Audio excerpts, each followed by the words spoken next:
Good morning दोस्तों। आज हम शुरू कर रहे हैं रजिस्ट्रेशन का चैप्टर और इसको प्रैक्टिकली और एग्जाम पर्पज से करेंगे।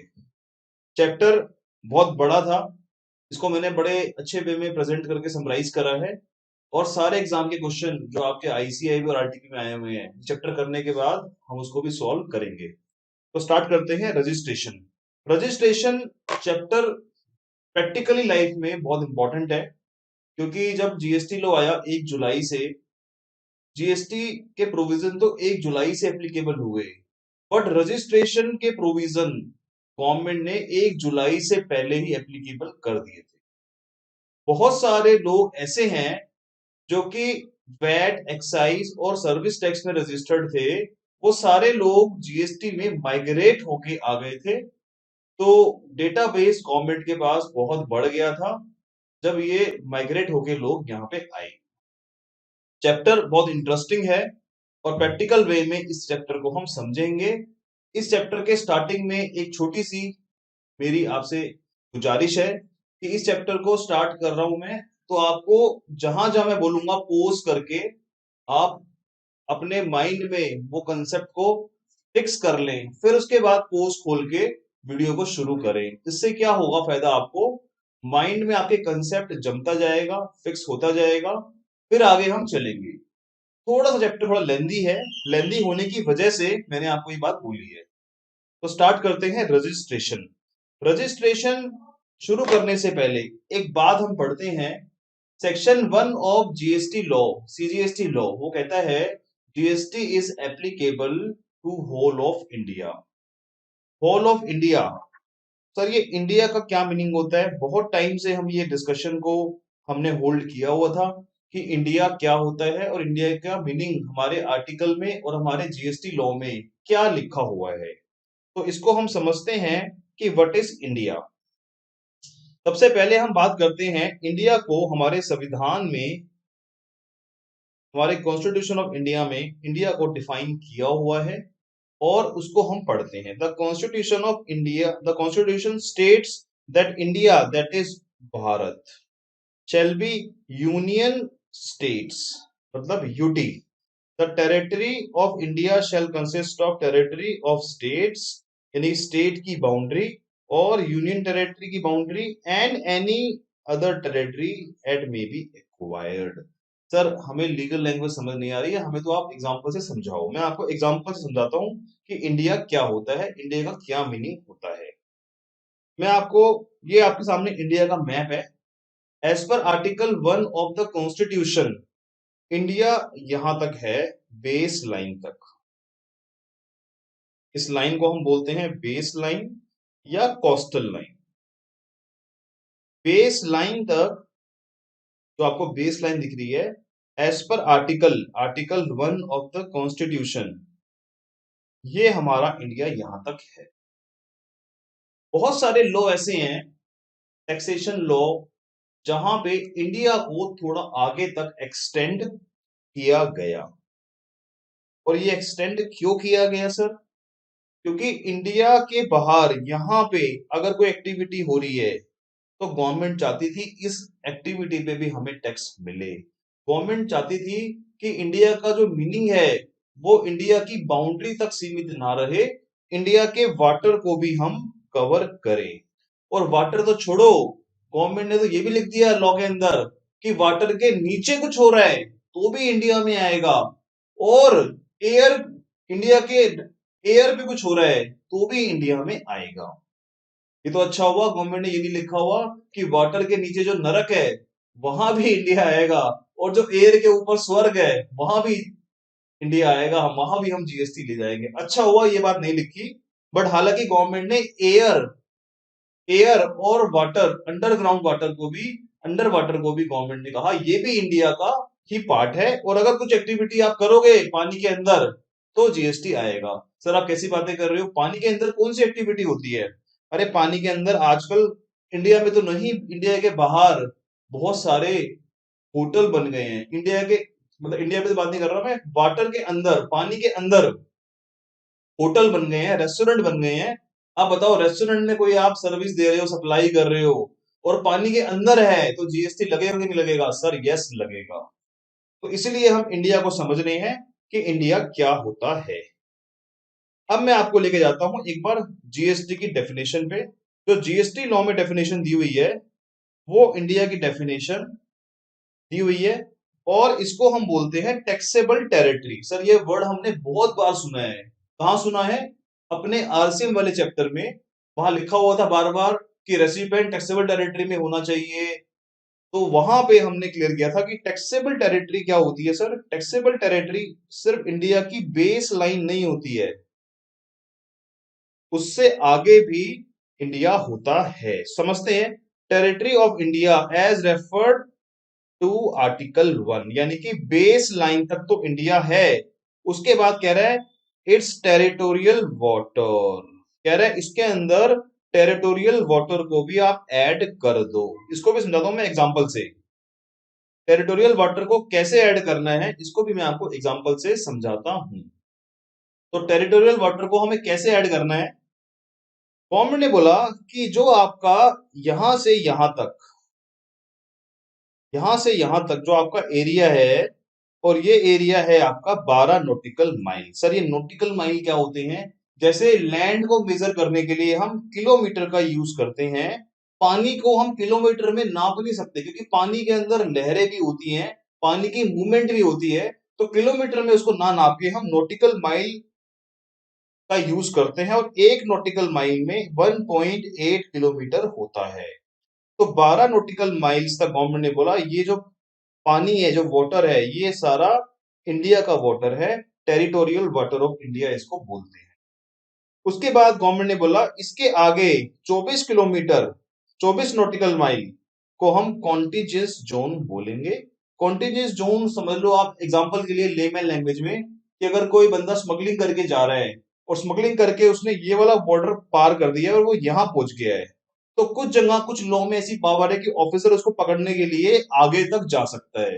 नहीं तो बोले अगर ऐसा होगा कि इंडिया का जो ऑफिसर है वो यहाँ पे आगे रुक जाएगा, तो उसको आगे जाने की पावर कॉन्टिजियस जोन में दी गई है कि अगर आप कोई आपको और आगे इसको बढ़ाना है तो आप कॉन्टिजियस जोन तक जाके किसी बंदे को, स्मगलर को पकड़ सकते हो। मैं आपको एग्जांपल है इसको अदरवाइज मत लेना। तो गवर्नमेंट ने कहा कॉन्टिजियस जोन तक भी हम जा सकते हैं। उसके बाद होता है exclusive economic zone. Exclusive economic zone ये भी इंडिया में आता है। तो फाइनली गवर्नमेंट ने बोला as per GST law, as per GST law यहां तक इंडिया है, यहां तक हम इंडिया मानेंगे। यहां तक कोई भी एक्टिविटी होगी तो वो इंडिया की डेफिनेशन में आएगी और उसके ऊपर जीएसटी लग सकता है। इस बात को थोड़ा टेक्निकल लैंग्वेज में हमारे सब जीएसटी की डेफिनेशन में दिया हुआ है। कह रहा है it's territorial water seabed and subsoil underlying the water. कह रहा है इस वाटर के जो ये एरिया है इसके नीचे जो वाटर है वो भी इंडिया है, और जो इसके ऊपर एयर है वो भी आपकी इंडिया है। Continental shelf exclusive economic zone and any other maritime zone as refer in territorial water. इस बात को ये समझ लो आप कि इस टेरिटोरियल वाटर के अंदर कुछ द्वीप महाद्वीप भी होते हैं या कुछ एक्सक्लूसिव एरिया भी होते हैं, वो भी सारा इंडिया में आएगा। तो द्वीप महाद्वीप वाटर एयर सब इंडिया में कवर हो गया। हालांकि आपको ये लैंग्वेज याद नहीं करनी है, आपको बस समझना है कि टैक्सेबल टेरिटरी क्या होती है। उसके बाद exclusive economic zone and other maritime zone act. ये मैरीटाइम जोन एक्ट जो होता है ये बेसिकली पानी के लिए कुछ एक्ट होते हैं उसके लिए बनाया जाता है कि हमारे समुद्र में जो नियम कानून बनाए उसके लिए बनाया जाता है। इसको हमें अभी नहीं पढ़ना है, हमारा सिंपल सिंपल बात है। फिर उसके बाद कह रहा है air space above territory and water. तो हमारा जो इंडिया है वो कहां तक होगा? 200 नॉटिकल माइल्स तक हम इंडिया को मानेंगे। सर उसके बाद क्या है? उसके बाद होता है गहरा समुद्र, हाई सी। और ये समुद्र इतना गहरा होता है कि जैसे जैसे हम आगे बढ़ते हैं हमारा जो समुद्र है, हमारा जो सी है, वो और गहरा होता चला जाता है। गवर्नमेंट ने बोला इसके बाद अगर कोई काम होगा उसको हम सप्लाई में या जीएसटी में कवर नहीं करेंगे। आपको याद होगा हमने शेड्यूल 3 में एक एंट्री पढ़ी थी, हमने पढ़ा था हाई सी सेल, और हमने कहा था हाई सी सेल पे जीएसटी नहीं लेगा। आज आपको मैं लॉजिक बता रहा हूं उस बात का, मैंने कहा था हम बाद में करेंगे इसको। तो हाई सी सेल पे जीएसटी क्यों नहीं लग रहा?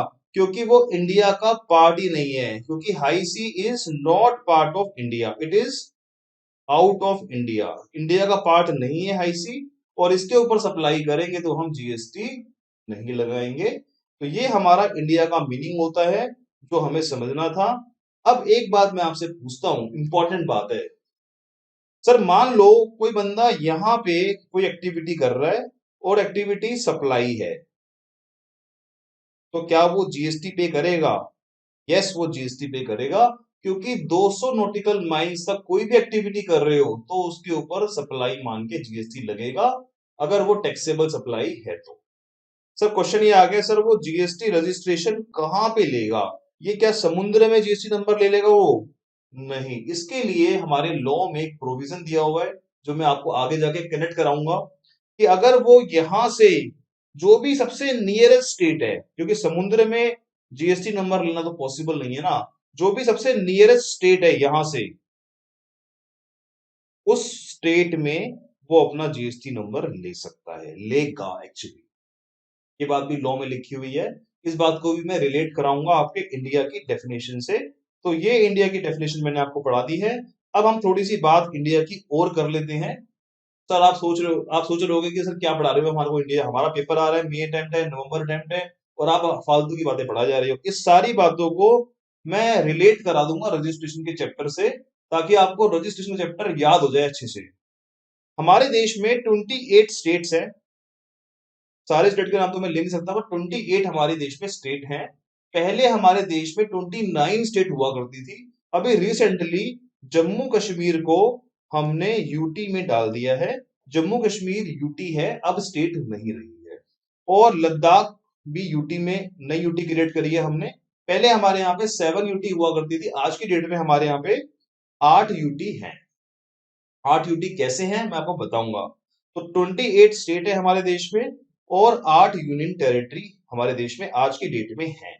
ये हमारे देश में यूनियन टेरिटरी हैं, अंडमान एंड निकोबार, लक्षद्वीप, दादर नगर हवेली एंड दमन, इन दोनों को अभी रिसेंटली मर्ज किया गया है। पहले ये अलग अलग हुआ करती थी, दादर नगर हवेली एंड दमन ये अलग हुआ करती थी।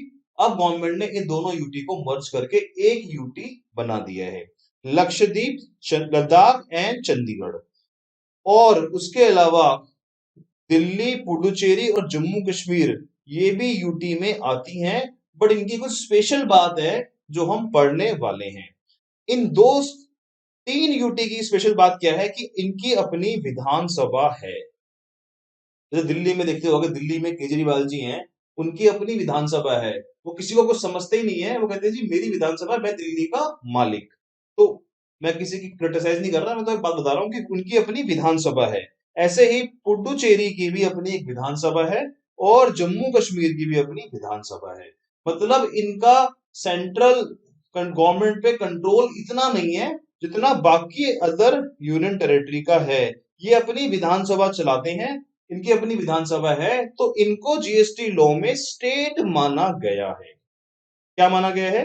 इनको जीएसटी लॉ में स्टेट माना गया है। सर हमें याद आ रहा है हमने ये कहां पढ़ा है, ये अब याद करो अपनी पहली क्लास, जहां पे हमने कॉन्स्टिट्यूशन के बारे में डिस्कस किया था, और वहां पे एक डेफिनेशन दी हुई थी स्टेट की, वहां लिखा हुआ था state includes union territory having own Vidhan Sabha और हैविंग ओन स्टेट असेंबली। तो जीएसटी लॉ में इनको स्टेट माना गया है। मैंने एक बार एक स्टूडेंट को ये चीज पढ़ाई थी, तो स्टूडेंट मेरी जो है वो सीपी में अपने मम्मी पापा के साथ लंच डिनर पे चली गई, और दिल्ली में गई थी सीपी के अंदर। तो बिल आया, सीपी के अंदर बिल आया दिल्ली के अंदर, तो बिल पे लिखा हुआ था सीजीएसटी एंड यूटीजीएसटी। उसने बिल देखा और उसने वेटर को बुलाया, बोला ये बिल आप चेंज करके लाओ, ये बिल गलत है।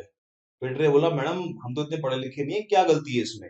उसने बोला ये जो दिल्ली है ना, ये यूटी तो है, दिल्ली यूटी तो है, बट इसको जीएसटी लॉ में स्टेट माना जाता है। टेक्निकल बात कर दी इस लड़की ने, कहाँ पे? रेस्टोरेंट के अंदर। तो वेटर ने अंदर गया, अपने मैनेजर को बुला के लाया। मैनेजर कहता है मैडम बताओ खाना अच्छा नहीं है। खाना तो बहुत अच्छा है, आप इसको बिल को चेंज करके लाओ, ये बिल गलत है। इसके अंदर दिल्ली जो है वो यूटी तो है, बट जीएसटी लॉ में इसको स्टेट माना है, तो इसको स्टेट करके लाओ आप। मैम हमारा तो सॉफ्टवेयर होता है पीछे से, हमने तो गरीब आदमी, हम तो बेचारे मजदूर आदमी है, हमें नहीं पता, पीछे से सॉफ्टवेयर में जो आ रहा है वो कर रहे हैं। तो उसने बोला अपने मालिक को बुलाओ, जरा मालिक को फोन करो। तो उसके पापा ने बोला, लड़की कह रहे हैं तू खाना खाने आई है, शांत हो जा, जीएसटी कर लो, यहाँ मत झाड़ा, भी बाद में कर लियो। तो मैनेजर ने बोला सर मैडम अपना नंबर दे दो, हम आप बाद में आपको बात करा देंगे हमारे सीए से। तो बाद में उस ओनर का फोन आया उस स्टूडेंट के पास कि मैडम आप कल आए थे हमारे रेस्टोरेंट में, आपने कहा था हमारा बिल गलत है, हमारे बिल में क्या गलती है बताओ, हम सीए को बोलेंगे। उसने बोला सर दिल्ली यूनियन टेरिटरी में आती है, मैं मानती हूँ यूनियन टेरिटरी में आती है, पर जीएसटी लॉ में इसको स्टेट माना गया है, इसके ऊपर एसजीएसटी एक्ट लगेगा, यूटी जीएसटी एक्ट नहीं लगेगा। आप चेक करना दिल्ली वालों, चेक करना आप जरा अपने बिल पे, आपके बिल पे सीजीएसटी एक्ट लगता है और एसजीएसटी एक्ट लगता है, यूटी जीएसटी एक्ट नहीं लगता, क्योंकि दिल्ली है तो यूनियन टेरिटरी, बट विधानसभा होने के कारण इसको स्टेट माना गया है। तो ध्यान रखना ये बात, अगर आपके एग्जाम में क्वेश्चन आ जाए तो आप एसजीएसटी एक्ट लगा के आओगे, यूटी जीएसटी एक्ट मत लगा के आ जाना। थोड़ी सी टेक्निकल बात है ये। अब हम बात करते हैं आगे। तो दिल्ली, पुडुचेरी और Jammu Kashmir union territory with Vidhan Sabha है, इनको स्टेट माना गया है, एक तरह से ये स्टेट ही है जीएसटी लॉ में। कुछ बात हम और कर लेते हैं सर। स्पेशल कैटेगरी स्टेट के बारे में बहुत बार अलग अलग प्रोविजन में बातें लिखी होती हैं। आज इसको पूरा पूरा का पूरा समझाता हूं खोल के। स्पेशल कैटेगरी स्टेट क्या होती हैं, इसके बारे में हम डिस्कस करते हैं। हमारे देश में कुछ स्टेट ऐसी हैं जो कि या तो हिली एरिया में है, हिली एरिया में है, या फिर नॉर्थ ईस्ट स्टेट है, नॉर्थ ईस्ट स्टेट्स। हमारा जब संविधान बना तो हमें लगा कि कुछ ऐसी स्टेट हैं जिनको स्पेशल बेनिफिट, स्पेशल इंसेंटिव हमें देने चाहिए, क्योंकि या तो वो पहाड़ों के ऊपर है या वो नॉर्थ साइड में है, जहां पे आबादी इतनी ज्यादा नहीं होती है, लोग गरीब होते हैं और लोग पॉवर्टी लाइन के आसपास होते हैं। तो इस तरह की स्टेट को गवर्नमेंट ने कॉन्स्टिट्यूशन में स्पेशल जगह दी और बोला जी हम आपको स्पेशल बजट देंगे, स्पेशल इंसेंटिव देंगे, आपको स्पेशल टैक्स की छूट देंगे। तो कौन कौन सी स्टेट है जी? जम्मू कश्मीर, जो आज की डेट में यूनियन टेरिटरी बन चुकी है, हालांकि यूनियन टेरिटरी बनने के बाद ये इस लिस्ट में नहीं आनी चाहिए, फिर भी अभी एक लिस्ट में अमेंड करना है इसको। तो यूनियन टेरिटरी में जम्मू कश्मीर, हिमाचल प्रदेश एंड उत्तराखंड, ये तो हो गया आपके हिली एरिया की स्पेशल कैटेगरी स्टेट। उसके बाद नॉर्थ में सिक्किम, अरुणाचल प्रदेश, असम, और उसके बाद नागालैंड, और उसके बाद है त्रिपुरा, मेघालय, मिजोरम एंड मणिपुर। कुछ बातें मैं आपको आज ऐसे बता रहा हूं जो आपको एग्जाम तक साथ लेके जानी है, बहुत जरूरी बात है। कुछ ऐसी स्टेट है जो अपने आप को अलग समझती हैं, जीएसटी लॉ में कहती है कि हम अपने आप को स्पेशल कैटेगरी स्टेट नहीं मानना चाहते, और कुछ ऐसी स्टेट होती हैं जो कहती है जी हम कभी भी जीएसटी लॉ में अपने आप को स्पेशल नहीं मानेंगे, हम अपने आप को नॉर्मल ही मानेंगे। जैसे कि पहली स्टेट का नाम है असम। असम पे इंस्टीट्यूट ने इतने क्वेश्चन पूछ दिए, इतने क्वेश्चन पूछ दिए, वो कल परसों में बैठ के देख रहा था आरटीपी और एग्जाम के क्वेश्चंस, हर जगह असम असम असम असम। असम कह रहा है भाई तुम मेरे पीछे पड़ गए हो, मैं नॉर्मल स्टेट की तरह मुझे माना जाए, मैं कह रहा हूं जी मुझे नॉर्मल स्टेट की तरह माना जाए। आपको याद होगा अपना कॉम्पोजिशन का चैप्टर अभी रिसेंटली करके आए हैं, कंपोजिशन चैप्टर के अंदर भी असम कह रहा है जी मेरी टर्नओवर की लिमिट 75 लाख नहीं है, मैं अपनी लिमिट 1.5 करोड़ रखूंगा, मुझे नॉर्मल माना जाए, मुझे स्पेशल ना माना जाए। एक तो हो गया जी असम। दूसरा हो गया हिमाचल प्रदेश। ये भी कहता है असम मैं तेरे साथ हूं, मुझे भी नॉर्मल ही माना जाए, मुझे स्पेशल ना माना जाए, मुझे स्पेशल बेनिफिट नहीं चाहिए नहीं चाहिए नहीं चाहिए, मुझे नॉर्मल माना जाए। उसके बाद है अगला जम्मू कश्मीर। ये 3 स्टेट आप स्पेशल याद कर लेना। मैं बार बार बोल रहा हूं, बाद में आप भूल जाओगे। एक पोज लेना है, ले लो पोज यहाँ पे। जम्मू कश्मीर, हिमाचल प्रदेश और असम, ये 3 स्टेट पूरे जीएसटी लॉ में कंपोजिशन लेवी, रजिस्ट्रेशन, हर जगह अपने आप को नॉर्मल की तरह मानेंगे। जो नॉर्मल स्टेट काम करेंगी ये उसको कॉपी करते चले जाएंगे। अगर नॉर्मल स्टेट की लिमिट 1.5 करोड़ है तो इनकी लिमिट भी 1.5 करोड़ है। अगर नॉर्मल स्टेट की लिमिट 40 लाख है तो इनकी लिमिट भी 40 लाख होगी। तो इन 3 स्टेट को स्पेशल याद करना है। ये हमेशा नॉर्मल ही रहेंगे जीएसटी लॉ के पर्पज से, चाहे कोई भी चैप्टर आप पढ़ लो। अब हम बात करते हैं कुछ और। हम बात करते हैं सर, इन स्पेशल स्टेट का टर्नओवर की लिमिट स्पेशल रखी गई है, वो रखी क्यों गई है? अब मान लो हमारी नॉर्मल स्टेट की जो लिमिट है वो 20 लाख है। मान लो, अज्यूम कर लो 20 लाख है। बताओ स्पेशल कैटेगरी में आने के बाद इनको हमें लिमिट कम देनी चाहिए या ज्यादा देनी चाहिए? स्पेशल स्टेट की लिमिट टर्नओवर की 10 लाख है रजिस्ट्रेशन की, तो लिमिट इनको कम क्यों दी है? गवर्नमेंट ने बोला कि पहले आप इतना बेनिफिट ले रहे हो, पहले ही आप इतना बेनिफिट ले रहे हो, आपको इंसेंटिव मिल रहा है, आपको बजट मिल रहा है, और आप कह रहे हो जीएसटी लॉ में भी आपकी लिमिट हम 20 लाख रखें। 20 लाख क्यों रखें जी आपकी लिमिट? आपको तो आपकी देश की जनता को टैक्स देना चाहिए 10 लाख की टर्नओवर पे। हम चाहते हैं आपकी देश की जनता कम टर्नओवर पे भी टैक्स दे, तो इसलिए इनकी लिमिट 10 लाख रखी गई है स्पेशल कैटेगरी स्टेट की। बात करूंगा मैं जम्मू कश्मीर और हिमाचल और असम की नकल कर कर कुछ स्टेट ने और बोला जी हमें भी नॉर्मल माना जाए। वो नॉर्मल माना जाए, बट हर चैप्टर में नहीं, सिर्फ रजिस्ट्रेशन के चैप्टर में हमें नॉर्मल माना जाए। मैं दोबारा बोल रहा हूं, कुछ स्टेट ने बोला जी हमें भी नॉर्मल माना जाए, बट हर चैप्टर में नहीं, सिर्फ कंपोजिशन, सिर्फ रजिस्ट्रेशन के चैप्टर में हमें नॉर्मल माना जाए। मैं कराऊंगा उसको। तो ये हमारी स्पेशल कैटेगरी स्टेट की लिस्ट है, जिसके अंदर आपको स्पेशल ध्यान रखना है असम को अपने एग्जाम के लिए, हिमाचल को याद रखना है, और जम्मू कश्मीर को आपको स्पेशल याद करना है। जम्मू कश्मीर मैंने यहाँ पे लिखी इसलिए नहीं है क्योंकि जम्मू कश्मीर आज की डेट में स्टेट नहीं है, बट हाँ इसको अभी तक संविधान में अमेंड करना बाकी है। ये अभी तक हमारे संविधान में स्पेशल स्टेट में या यूटी में आती है। तो ये हमारा हो गया लास्ट बट नॉट लीस्ट। हमारे सीजीएसटी एक्ट कितने हैं जी? हमारे सीजीएसटी एक्ट हैं 28 प्लस, क्योंकि हमने 3 यूटी को भी स्टेट ही माना है, तो हमारे सीजीएसटी लॉ, सॉरी मैं बात कर रहा हूं सीजीएसटी लॉ की। सीजीएसटी लॉ हमारा कितना है हमारे देश में? हमारे सीजीएसटी लॉ एक हमारा सीजीएसटी एक्ट है, क्योंकि सेंटर एक ही है तो सीजीएसटी एक्ट एक ही होगा। उसके बाद एसजीएसटी एक्ट कितने होंगे? 28 प्लस 3 कौन से? दिल्ली, पुडुचेरी एंड जम्मू कश्मीर, क्योंकि इनको स्टेट का दर्जा दिया गया है, इसलिए 31 हमारे एसजीएसटी एक्ट हैं। State goods and service tax act 31 हैं, हर स्टेट के अलग एक्ट हैं। वो अलग बात है कि सारे कट कॉपी पेस्ट हैं, यहां से कट कॉपी पेस्ट किए हुए सारे एक्ट। और उसके बाद हमारे ये कितने हो गए जी? 8 यूटी में से माइनस कर लो 3, तो ये हो गए आपके 5 हमारे यूटी जीएसटी एक्ट है, क्योंकि 3 जो हैं वो हमारे स्टेट में कन्वर्ट हो गए हैं। इसलिए अब आप बोलोगे सर 5 बनाने पड़ेंगे, तो 5 नहीं बनाए गवर्नमेंट ने। गवर्नमेंट ने एक ही बनाया है यूटी जीएसटी एक्ट, क्योंकि सेंटर के हाथ में है। यूटी जो है सेंटर के हाथ में होती है, तो गवर्नमेंट ने सिर्फ एक ही यूटी जीएसटी एक्ट बनाया है, जो कि अगेन कट कॉपी पेस्ट यहां से है। आईजीएसटी एक्ट भी हमारा एक ही है, इसके अंदर टोटल 25 सेक्शन है,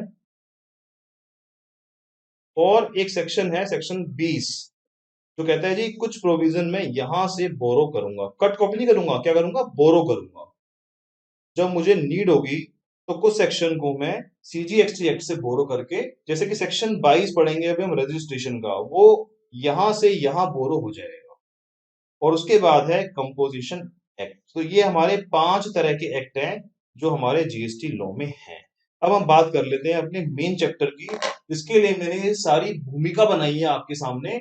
इंडिया को समझने के बाद हमें अब चैप्टर समझ में आना थोड़ा शुरू होएगा। हम बात कर लेते हैं अब अपनी मेन चैप्टर की, रजिस्ट्रेशन की। तो जो आपको मैंने अभी कराया है इंडिया की डेफिनेशन, उसके अंदर मेन क्रक्स यही है कि इंडिया होता है अप टू 200 नॉटिकल माइल्स, ऊपर भी, एयर पे भी और पानी के नीचे भी। हाई सी को हम इंडिया नहीं मानते, हाई सी में जो काम होगा उसको हम ICCL बोलेंगे, और वो शेड्यूल 3 में सप्लाई की डेफिनेशन से बाहर है।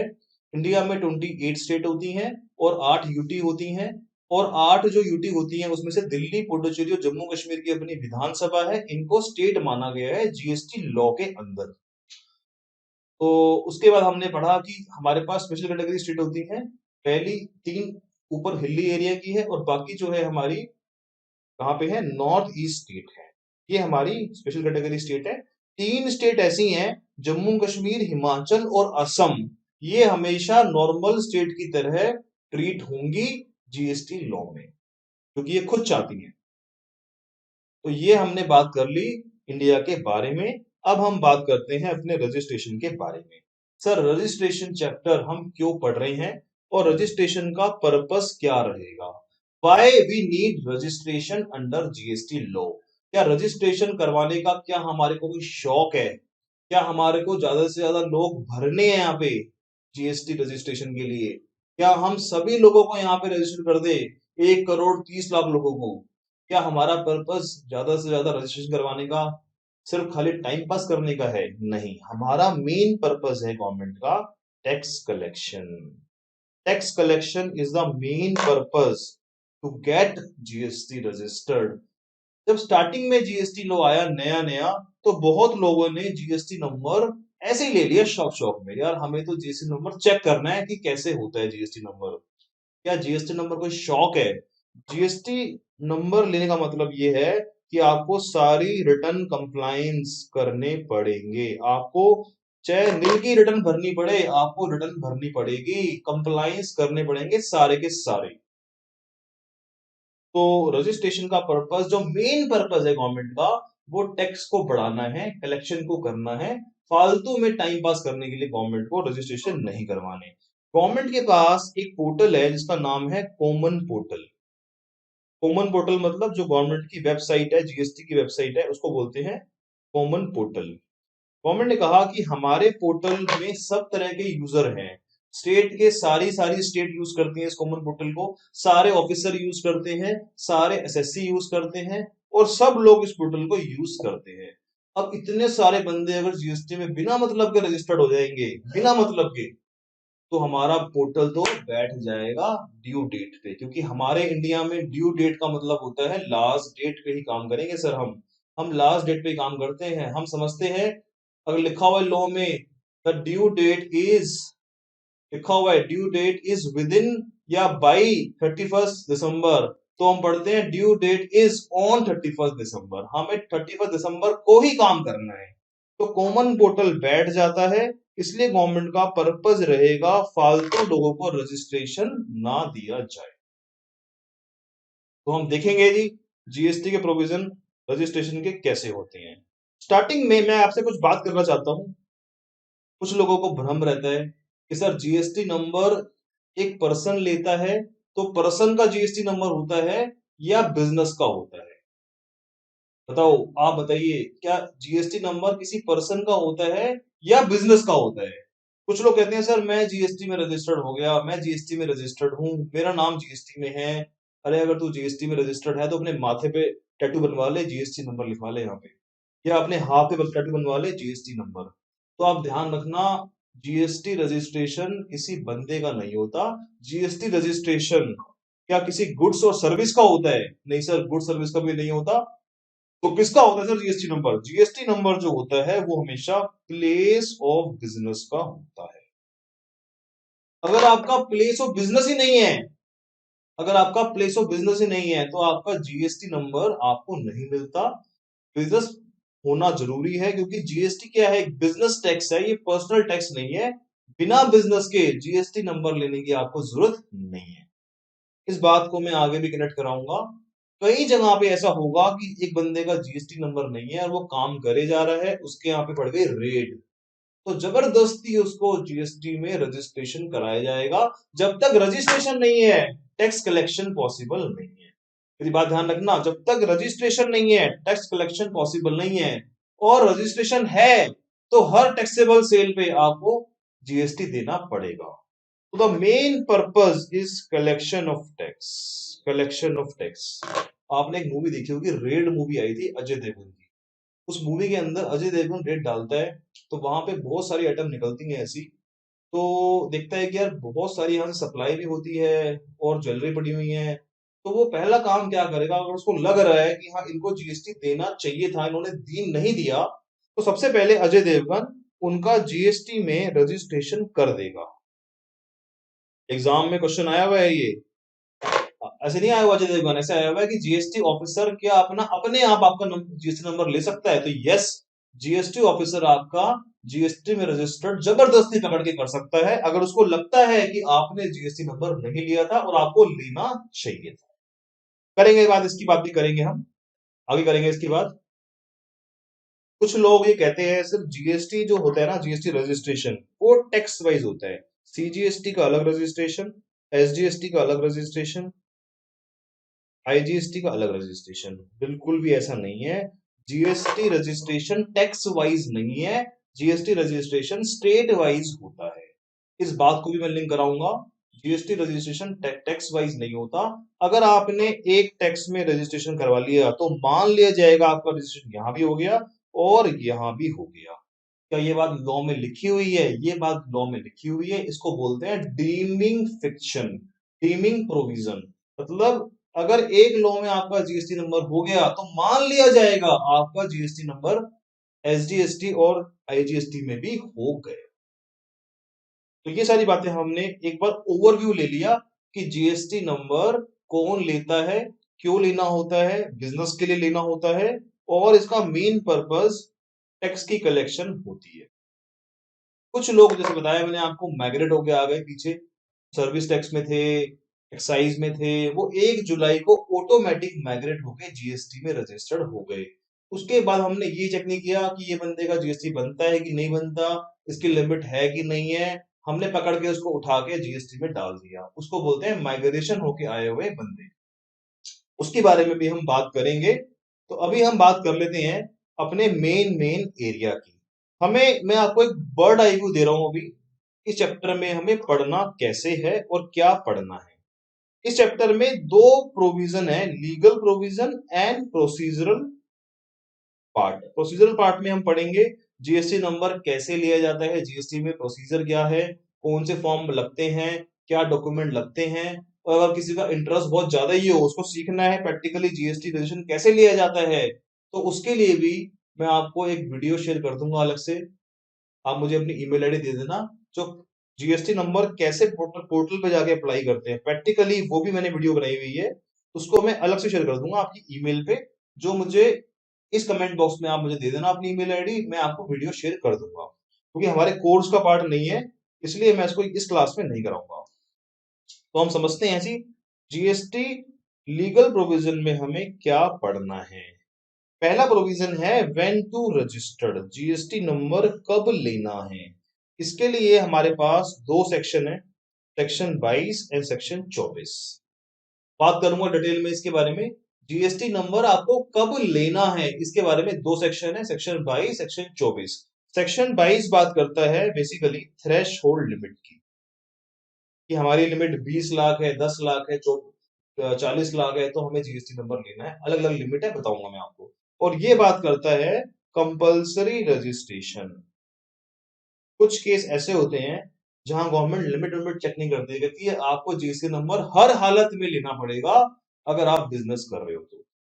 और सेक्शन 30 होता है जीएसटी नंबर कब नहीं लेना। तो ये 3 सेक्शन है जिसको आज हम इस क्लास में अच्छे से डिस्कस करेंगे, एक एक पॉइंट इसका डिस्कस करेंगे। वेरी वेरी इंपॉर्टेंट, अक्सर एग्जाम में क्वेश्चन यहीं से आ रहा है, 99% क्वेश्चन एग्जाम में यहीं से आ रहा है। बाकी पार्ट जो है आपके वो वैसे इंपॉर्टेंट है, प्रैक्टिकली इंपॉर्टेंट है, बट क्वेश्चन एग्जाम में इस सेक्शन 22, 23, 24 में से बहुत ज्यादा क्वेश्चन पूछे जा रहे हैं आपके एग्जाम में, चाहे वो कोई भी एग्जाम हो।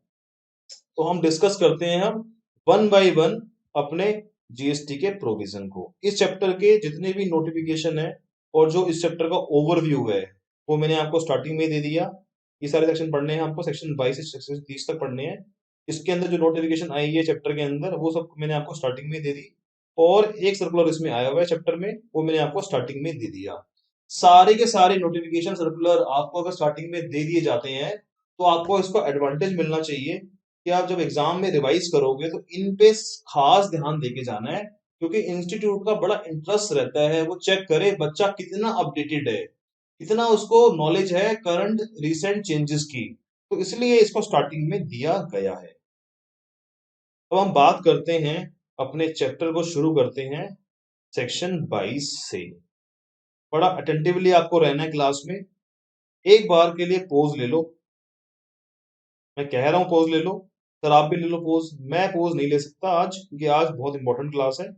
आप एक छोटा सा पोज लेके जो मैंने अभी तक पढ़ाया उसको थोड़ा सा लिख लो, जमा लो, दिमाग में फिक्स कर लो। उसके बाद अब फिर पोज लेके यहां से शुरू करेंगे section 22। Very very important section, और इसमें चेंजेस आए हैं, कुछ प्रोवाइजो डाले गए हैं, तो that is very very important section. बहुत ही अच्छे से मैं आपको इसके एनालिसिस कराऊंगा, एक एक वर्ड को मैं आपको एनालाइज करना सिखाऊंगा, एक एक वर्ड को। Section 22, person liable for registration. कौन कौन ऐसे बंदे हैं जो जीएसटी में रजिस्टर होने के लाइबल हैं? पहला, इसके अंदर बेसिकली 4 सब सेक्शन है। सब सेक्शन 1 बात करता है थ्रेशोल्ड लिमिट की, यानी कि टर्नओवर लिमिट की। सब सेक्शन 2 बात करता है माइग्रेशन की, जो आपके लिए मैं आपको ऑलरेडी पढ़ा चुका हूँ, इतना इंपॉर्टेंट नहीं है, ये आपके एग्जाम में नहीं आएगा क्योंकि ये बहुत पुरानी बात हो चुकी है अब, तो ये इररिलेवेंट है आज की डेट में। उसके बाद है सब सेक्शन 3, जो बात करता है transfer in case of death. अगर डेथ हो जाती है किसी की, तो उसके बाद जो ट्रांसफर होता है उसकी ये बात करता है। और चौथा सबसेक्शन बात करता है registration in case of amalgamation and demerger. उसके बाद आई हुए एक एक्सप्लेनेशन, जो कि इसी एक्ट का ही सेक्शन का ही पार्ट है।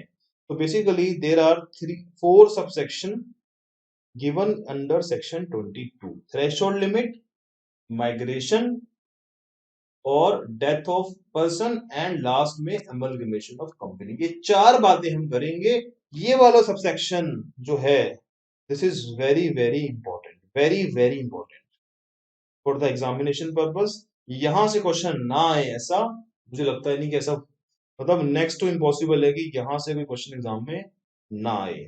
बहुत ज्यादा उम्मीद है यहां से क्वेश्चन आने के। समझते हैं जी इस सेक्शन में क्या लिखा हुआ है। बिल्कुल ध्यान से समझना है आपको, बहुत इंपॉर्टेंट सेक्शन है, प्रैक्टिकली समझना है इसको बिल्कुल। तो पहला वर्ड है एवरी सप्लायर। क्या वर्ड है? पहला जो वर्ड है वो है एवरी सप्लायर। जो मार्क मैं करा रहा हूं उसको अपने नोट्स निकाल के, प्रिंट आउट निकाल के, पोज करके लिख लो, बड़े काम की चीजें हैं ये। एवरी सप्लायर, यहां पे जो वर्ड यूज हुआ है ना दोस्तों, वो सप्लायर वर्ड यूज हुआ है। इस सेक्शन में रेसिपिएंट वर्ड यूज नहीं हुआ, सप्लायर वर्ड यूज हुआ है। और सप्लायर कौन होता है? सप्लायर वो होता है जो सेक्शन 7 में सप्लाई करता है। बताओ, यहाँ पे पर्सन वर्ड यूज कर लेते तो बिना बिजनेस के भी जीएसटी नंबर लेना पड़ता। गवर्नमेंट की इंटेंशन बिल्कुल क्लियर है, अगर आप बिजनेस कर रहे हो तो हमारे पास आओ, बिजनेस नहीं कर रहे तो हमारे पास क्या करने आए हो? हमें यहाँ टाइम पास नहीं करना, हमें जीएसटी का रजिस्ट्रेशन उसी को देना है जो सप्लायर है। तो एवरी सप्लायर, शेल, शेल मतलब मैंडेटरी, ये कोई ऑप्शनल नहीं है जीएसटी नंबर लेना है नहीं लेना, अरे हमारी मर्जी है। इस सेक्शन में तो मैंडेटरी है, आपको रजिस्ट्रेशन लेना पड़ेगा अगर जो बातें बताई जा रही हैं वो आपकी पूरी हो गई। Shall be liable to be registered under this act. अब अंडर दिस एक्ट लिखा हुआ है तो सेम टू सेम बात लिखी हुई है यूटीजीएसटी और एसजीएसटी एक्ट में, और आईजीएसटी एक्ट में सेक्शन 22 के जरिए ये बात लिखी हुई है, सेक्शन 20 के जरिए, बोरोड प्रोविजन के जरिए बात लिखी। उसके बाद कह रहा है इन द स्टेट और यूनियन टेरिटरी। जीएसटी नंबर आपको स्टेट में लेना है। इसका मतलब जीएसटी लॉ का जो प्रोविजन है वो स्टेट वाइज है। जीएसटी लॉ स्टेट वाइज है। अगर आप एक स्टेट में काम कर रहे हैं तो आपको स्टेट में रजिस्ट्रेशन लेना है। अगर आपने किसी और स्टेट में काम शुरू कर दिया तो उस स्टेट में भी रजिस्ट्रेशन अलग से लेना है। जीएसटी लॉ में सेंट्रलाइज सिस्टम नहीं है कि आपको एक ही नंबर लेना है पूरे देश के लिए, ऐसा सिस्टम नहीं है। जीएसटी रजिस्ट्रेशन स्टेट वाइज है। एग्जाम में क्वेश्चन आ चुका है ऐसा कि एक बंदे ने अप्लाई करने का बोला कि मैं सेंट्रलाइज रजिस्ट्रेशन चाहता हूं जीएसटी में, तो भाई साहब यहाँ पे सेंट्रलाइज का कोई कंसेप्ट नहीं है, यहाँ पे स्टेट वाइज जीएसटी नंबर आपको मिलेगा। Other than special category state, तो कह रहे जी स्पेशल कैटेगरी स्टेट की बात में अलग से करेंगे, इस पैरा में हम बात नहीं करेंगे। From where, very very important, from where very very important. From where का मतलब होता है जीएसटी के जो प्रोविजन है, जीएसटी के जो प्रोविजन है वो ओरिजिन बेस है। क्या है दोस्तों? जीएसटी के प्रोविजन ओरिजिन बेस है, मतलब जहां से आप सप्लाई करोगे, जहां से आप सप्लाई करोगे वहां आपको नंबर लेना है।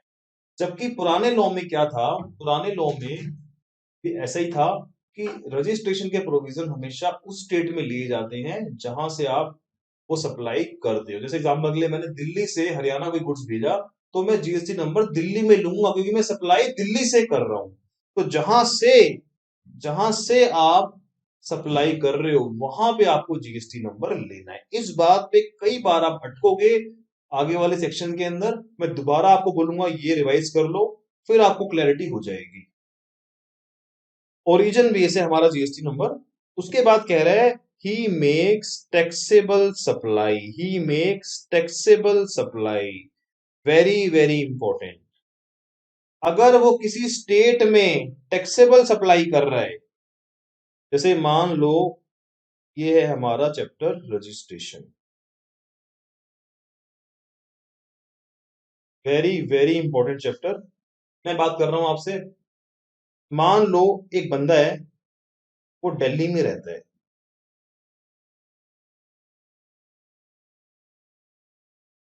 दिल्ली में रहता है और यहां से उसकी सप्लाई एग्जम्प्ट सप्लाई है,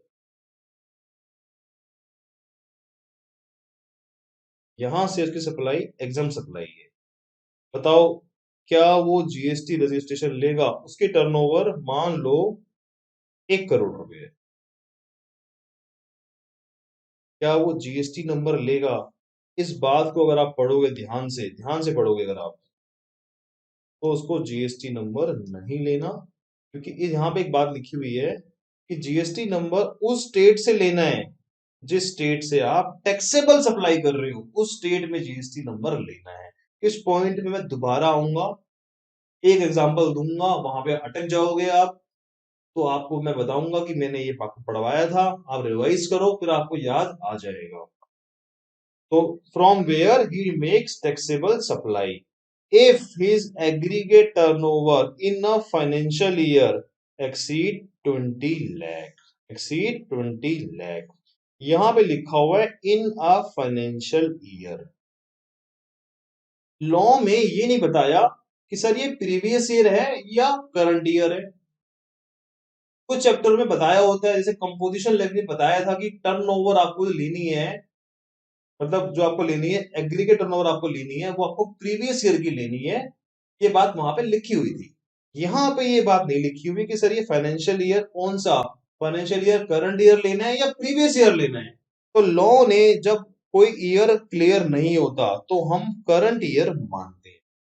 ध्यान रखना, अगर लॉ में क्लियर नहीं होता तो हम हमेशा करंट ईयर मानते हैं। ये टर्नओवर की लिमिट आपको करंट ईयर में चेक करनी है, करंट ईयर में आप ये लिमिट देखोगे।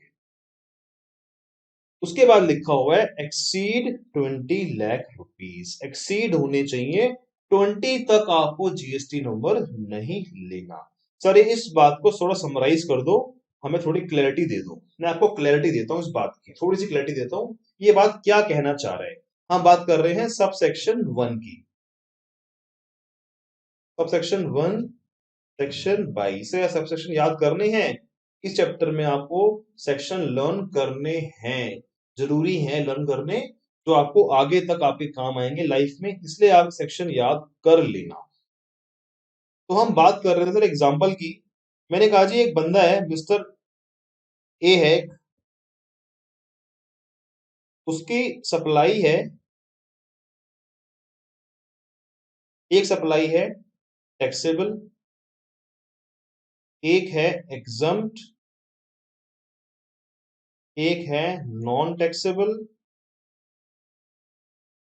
ये उसकी सप्लाई है 10 लाख, और ये रहता है दिल्ली में। एक सप्लाई है उसकी, मान लो 20 लाख, नहीं 20 लाख, 20 लाख,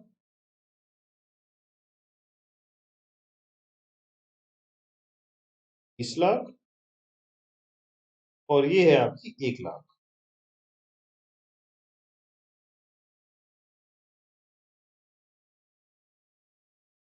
1 लाख, तो ये हो गया आपका 31 लाख।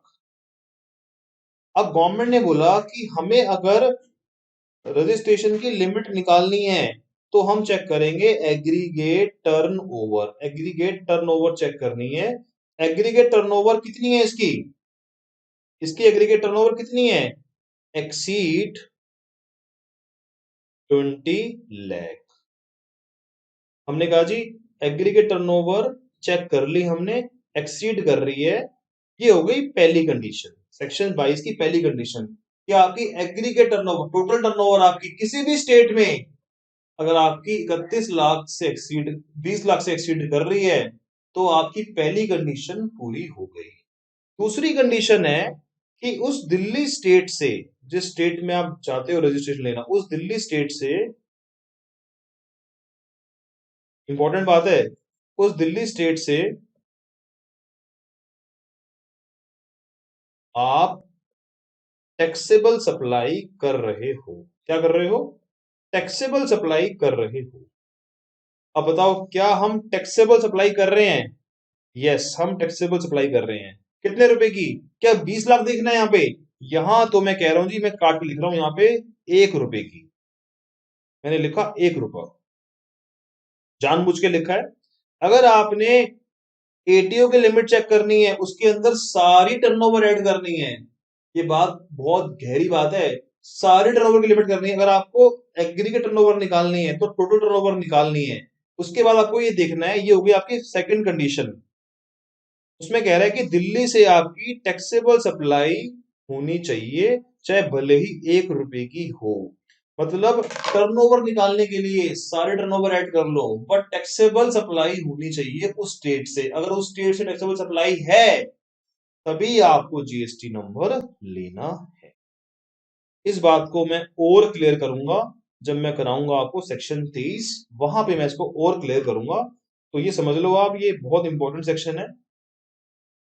तो एवरी सप्लायर, सप्लायर यहां वर्ड लिखा हुआ है, बट एक्चुअली में सप्लायर अगर आप पढ़ोगे रूल में जाके, सप्लायर रजिस्टर्ड नहीं होता। सप्लायर का प्रिंसिपल प्लेस बिजनेस रजिस्टर्ड होता है। जीएसटी लॉ में प्रिंसिपल रजिस्टर्ड होता है, प्लेस रजिस्टर्ड होता है, इंसान रजिस्टर्ड नहीं होता। इंसान के बेस पे, उसके पैन के उस पे आधार पे हम रजिस्ट्रेशन देते हैं, बट एक्चुअली में रजिस्ट्रेशन जो होता है वो किसका होता है? हमेशा बिजनेस का होता है।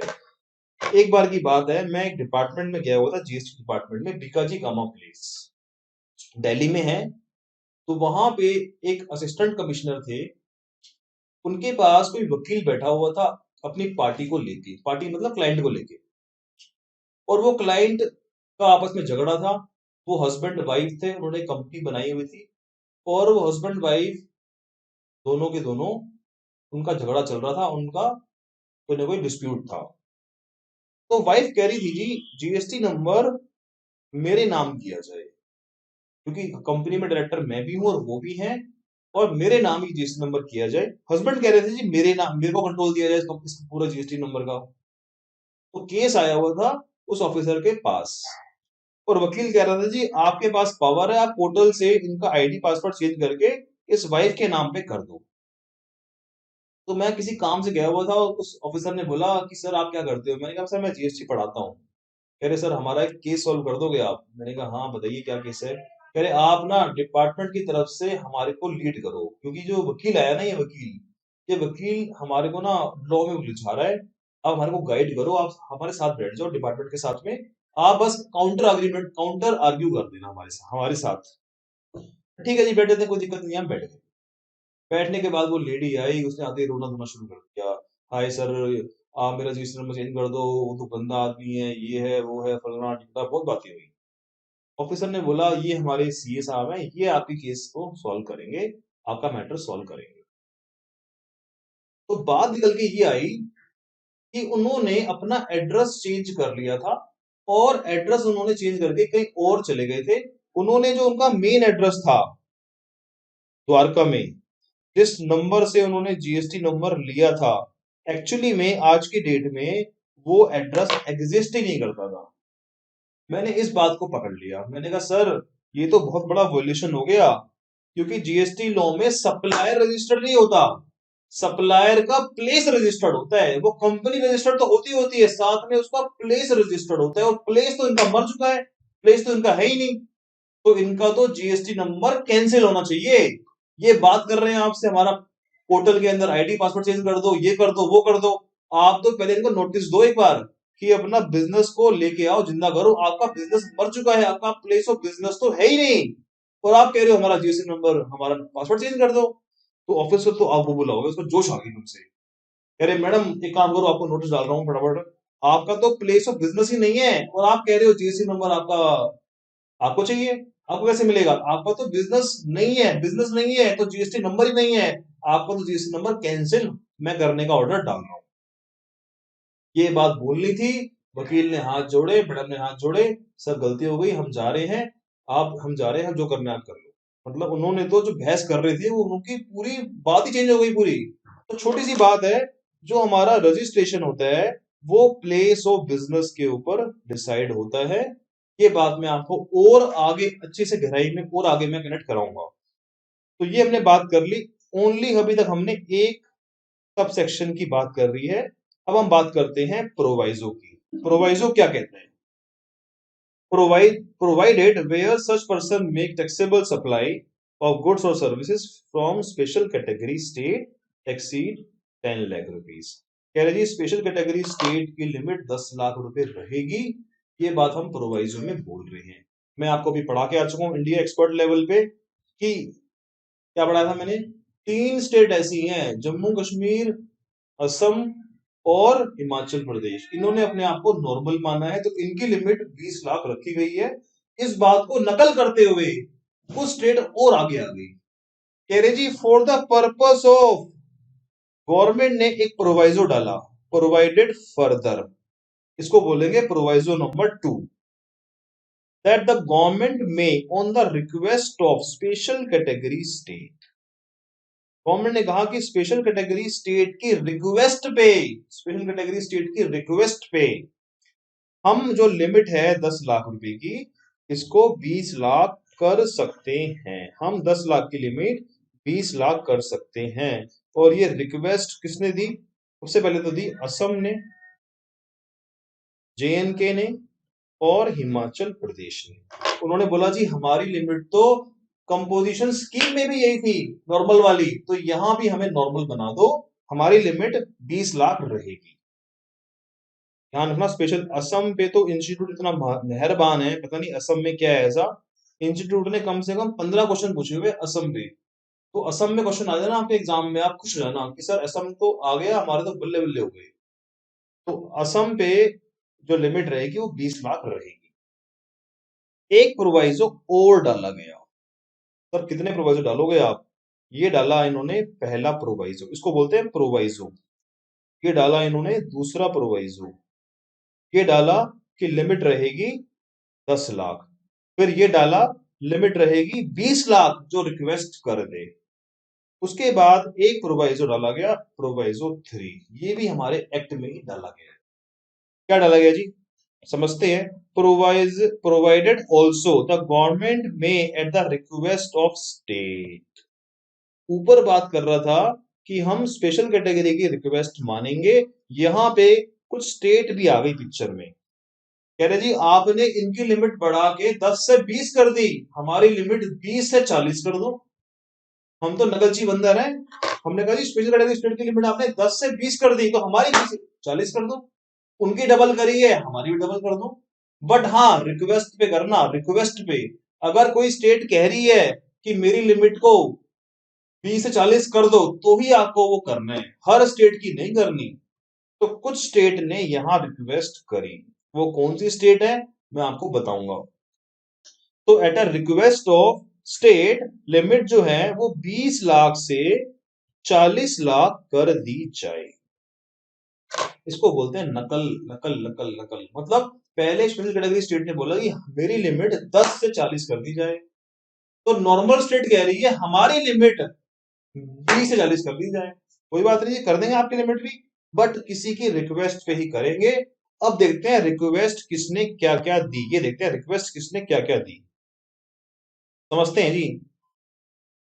ये मैंने आपको पढ़ा चुका हूं ऑलरेडी कि ये हमारी स्पेशल कैटेगरी स्टेट है जो हमारे संविधान में लिखी हुई। हिली एरिया जम्मू कश्मीर, हिमाचल प्रदेश और Uttarakhand. North east state, state of Arunachal Pradesh, Assam, Manipur, Meghalaya, Mizoram, Nagaland, Sikkim, Tripura, ये हमारी एज पर संविधान स्पेशल कैटेगरी स्टेट है। अब देखो क्या नया काम गवर्नमेंट ने करा। एक काम गवर्नमेंट ने और कर दिया, वो रामफल आपको याद है, हमारा रामफल कंपोजिशन लेवी वाला, आपको याद होगा। वो कहता है जी ब्याज की इनकम, डिस्काउंट की इनकम को मेरी एटीओ में ऐड मत करना। रामफल भाई आपकी बात यहाँ भी मान लेंगे हम, हमने आपकी बात वहां भी मानी थी कंपोजिशन लेवी में। हम कह रहे हैं for the purpose of this subsection, यानी कि ये बात कर रहा है ओनली सेक्शन 22 एक की ये बात कर रहा है। कह रहा है इस सेक्शन 22 एक के अंदर टर्नओवर की लिमिट रहेगी, उसके अंदर आप इंटरेस्ट की इनकम और डिस्काउंट की इनकम को ऐड मत करके आना। कहां ऐड नहीं करके आना? एटीओ में एग्रीगेट टर्नओवर निकालते हुए यहां पे अगर आपकी कोई इंटरेस्ट की इनकम है, इंटरेस्ट की इनकम है तो एग्जामिनेशन में इसको ऐड मत करना, ये निकालते हुए ऐड मत करना। ये बात हमारे रामफल जी ने हमारे को बड़ी हेल्प करी। कह रहे जी सेक्शन 22 एक में, सेक्शन 22 एक में इंटरेस्ट और डिस्काउंट की इनकम एटीओ निकालते हुए ऐड मत करके आना। चलो जी आपकी बात मान लीजिए सर। अब हम बात करते हैं जी, तो हमें इंपॉर्टेंट बात पढ़नी है, इन स्टेट की लिमिट रिक्वेस्ट पे क्या करी गई, इस बात को हम पढ़ते हैं। ये प्रोविजन कहां लिखा हुआ है? ये प्रोविजन यहां पे गवर्नमेंट ने बताया। गवर्नमेंट ने बताया जी special category state shall have meaning as specified under constitution except below, except below.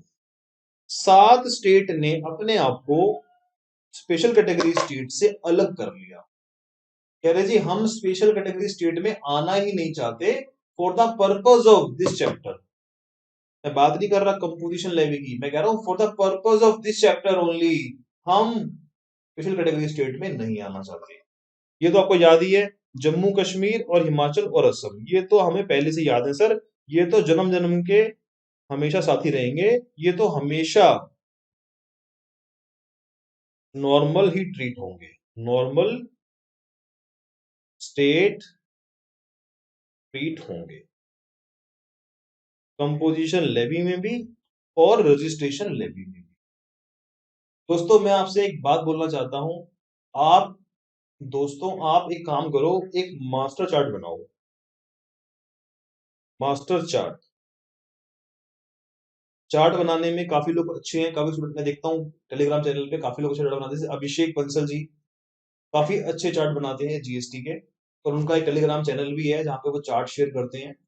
तो आप बनाओ एक मास्टर चार्ट, और उस मास्टर चार्ट में ये देखो, लिखो कि कहां कहां पे एटीओ की लिमिट क्या है, कहां कहां पे कौन सी स्टेट ने अपने आप को अलग किया है, असम, जम्मू कश्मीर एंड हिमाचल प्रदेश। तो एक ये चार्ट बनाओ, मास्टर चार्ट होगा ये। इस चार्ट में आप वो बातें लिखोगे जो कॉमन बातें आपको याद नहीं रहती है, ये आपकी बुक पे पहला पेज पे चिपकेगा। ये इस चार्ट में ये बातें लिखी होगी जो कॉमन बातें हैं पूरे जीएसटी लॉ में काम आएंगी हमारे, उसको हम पहले पेज पे लिख लेंगे ताकि हमें याद रहे। तो ये बातें आप लिख लेना। जम्मू कश्मीर हिमाचल हमेशा नॉर्मल स्टेट में रहेगी। इन स्टेट ने नकल मारी, इन्होंने बोला जी हम हर पूरे चैप्टर में तो नहीं रहेंगे, पूरे का पूरे लॉ में तो अलग नहीं रहेंगे, बट फॉर रजिस्ट्रेशन पर्पस हम नॉर्मल रहेंगे, नॉर्मल स्टेट रहेंगे। मतलब इनकी लिमिट हो गई अब कितनी, 20 लाख। ध्यान रखना, अरुणाचल प्रदेश, मेघालय, सिक्किम, उत्तराखंड, जम्मू कश्मीर, हिमाचल प्रदेश, असम, ये 7 ऐसी स्टेट हैं जिनकी लिमिट 20 लाख हो गई। इन्होंने अपने आप को स्पेशल कैटेगरी स्टेट ना मान के इस चैप्टर के अंदर नॉर्मल स्टेट मान लिया। अब बैलेंस क्या बची सर, बैलेंस बची ये वाली मिजोरम। तो मिजोरम रहेगी, मिजोरम, त्रिपुरा, मणिपुर, नागालैंड, इसकी लिमिट रहेगी 10 लाख। तो फाइनल जो है इन 4 स्टेट को आपको याद करना है, लर्न करना है कि इन 4 स्टेट की जो लिमिट है वो इस चैप्टर में 10 लाख रहेगी। इस पे भी इंस्टीट्यूट मेहरबान है, मिजोरम को बार बार इंस्टीट्यूट ने क्वेश्चन में यूज कर रहा है, और वो कैसे यूज कर रहा है मैं आपको कराऊंगा। तो 10 टोटल हमारे पास 11 स्टेट है, 11 में से टोटल हमारे पास 11 स्टेट है, 11 स्पेशल कैटेगरी स्टेट है, 11 में से 7 कह रही है जी हम नॉर्मल स्टेट मानेंगे अपने आप को for the purpose of registration chapter, और 4 ऐसी स्टेट कह रही हैं कि हम अपने आप को स्पेशल कैटेगरी स्टेट ही मानेंगे। और इसको याद करने का तरीका बताऊं क्या है, याद करने का तरीका पता है क्या है, ये देखो जी, ये हमारी नीचे वाली 3 स्टेट है, ये वाली नीचे वाली 3 स्टेट है, कौन कौन सी, त्रिपुरा, मणिपुर, नागालैंड और मिजोरम। ये 3 नीचे वाली स्टेट हैं जो नॉर्थ ईस्ट में आती हैं। इन नॉर्थ ईस्ट नीचे वाली लिख लो, नीचे वाली, अगर आपको मैप से याद आ जाए, मैप से अगर आप भूल जाओ एग्जाम में तो आप याद कर लेना मैप से कि नीचे वाली ये 3 स्टेट ऐसी हैं जो कि हमेशा 10 लाख की लिमिट रखेंगे। ये अपने आप को स्पेशल कैटेगरी स्टेट में ही रखना चाहते हैं for the purpose of GST registration. कुछ याद करने का तरीका है, अगर आपको याद हो जाता है इस तरीके से, अदरवाइज आप इसको लर्न भी कर सकते हो। अगर आपको लर्न ना रहे तो क्या करोगे सर, जैसे ही आपको मिलती है अपनी आंसर शीट, जैसे मान लो ये मेरी आंसर शीट है, तो आंसर शीट मिलते ही एग्जाम में आप पेंसिल से ना अपने सबसे लास्ट वाले पेज पे इसको पेंसिल लिख लेना, पेंसिल से जाते एग्जाम में, क्योंकि फ्रेश फ्रेश आपको याद होगी, तो आप एग्जाम में पेंसिल से लिख लेना कि ये वाली स्टेट की लिमिट 10 लाख है, इस स्टेट की लिमिट 20 लाख है, बैलेंस की लिमिट ये वाली है। तो एग्जाम में आप लिख सकते हो पेंसिल से, ताकि जब क्वेश्चन पेपर आए आपका तो आप वहां घबराए होते हो तो आप चार्ट खोल के उसको फटाफट अपना क्वेश्चन पूरा कर लो। बाद में इसको रब कर देना, कभी लिखे रहने दो, बाद में इसको रबड़ से मिटा देना। अब हम बात करते हैं फाइनल बात। ये हमारा फाइनल चार्ट है, इसका नाम रहेगा मास्टर चार्ट। ये आपका लिमिट का मास्टर चार्ट है, यहां से आपको ये मास्टर चार्ट याद करना है। हमने कहा जी ये जो 3 स्टेट हैं जो यहाँ पे थी निचली निचली जाति की, निचली निचली एरिया में, ये वाली, इनकी लिमिट हमेशा हमेशा 10 लाख रहने वाली है। इनकी लिमिट हमेशा 10 लाख रहने वाली है, ये बात तो हमें अच्छे से पक्की पक्की याद हो गई। उसके बाद गवर्नमेंट ने बोला बाकी अरुणाचल प्रदेश, मेघालय, सिक्किम, उत्तराखंड, ये 4 स्टेट ऐसी हैं जो अपनी लिमिट हमेशा 20 लाख रखेंगे। ये कितनी होगी, 4 प्लस 4, ये 4 ऐसी स्टेट हैं जो अपनी लिमिट कितनी रखेंगी, 20 लाख रखेंगी। सर बैलेंस कहां गई, बैलेंस तो मैंने बताया आपको, बैलेंस तो हमेशा अपने आप को अलग ही मानती है, असम, जम्मू कश्मीर और हिमाचल, ये 3 स्टेट ऐसी हैं जो चलती हैं हमेशा नॉर्मल स्टेट की तरह। अगर दिल्ली वाले 40 बोलेंगे तो ये 40 बोलेंगे, दिल्ली वाले 20 बोलेंगे तो ये 20 बोलेंगे, दिल्ली वाले बोलेंगे 1.5 करोड़ तो ये 1.5 करोड़ बोलेंगे, दिल्ली वाले जो बोलेंगे वो असम, हिमाचल और जम्मू कश्मीर, ये सारी की सारी बातें वही करते हैं जो दिल्ली वाले करते हैं, दिल्ली वाले या नॉर्मल स्टेट वाले। तो इनको हमने स्पेशल याद कर लिया। ये हमें चलेंगे नॉर्मल वाले की तरह ये चलेंगे अपना 20 लाख की लिमिट पे, और ये चलेंगे, तो आपका टैली कर लो आप। अगर मैं टोटल लगाऊं, स्पेशल कैटेगरी स्टेट कितनी हो गई, 4 यहाँ पे हो गई, इनकी लिमिट 10 लाख है, 4 यहाँ पे हो गई, इनकी लिमिट 20 लाख है, और 3 यहाँ पे हो गई, जिनकी लिमिट हमेशा नॉर्मल की तरह रहेगी। ये हो गई टोटल आपकी 4 और 4 8, 8 और 3 11। तो ये आपकी हो गई टोटल 11 स्टेट हो गई, स्पेशल कैटेगरी स्टेट, जिसका बाइफरकेशन ऐसे मैंने आपको दे दिया। 4 का हमेशा रहेगा 10 लाख की लिमिट रहेगी 4 की, इन चारों की रहेगी 20 लाख की लिमिट हमेशा, और बैलेंस की लिमिट कैसे रहेगी मैं आपको बता रहा हूं। बैलेंस स्टेट ने, मतलब कि नॉर्मल स्टेट ने,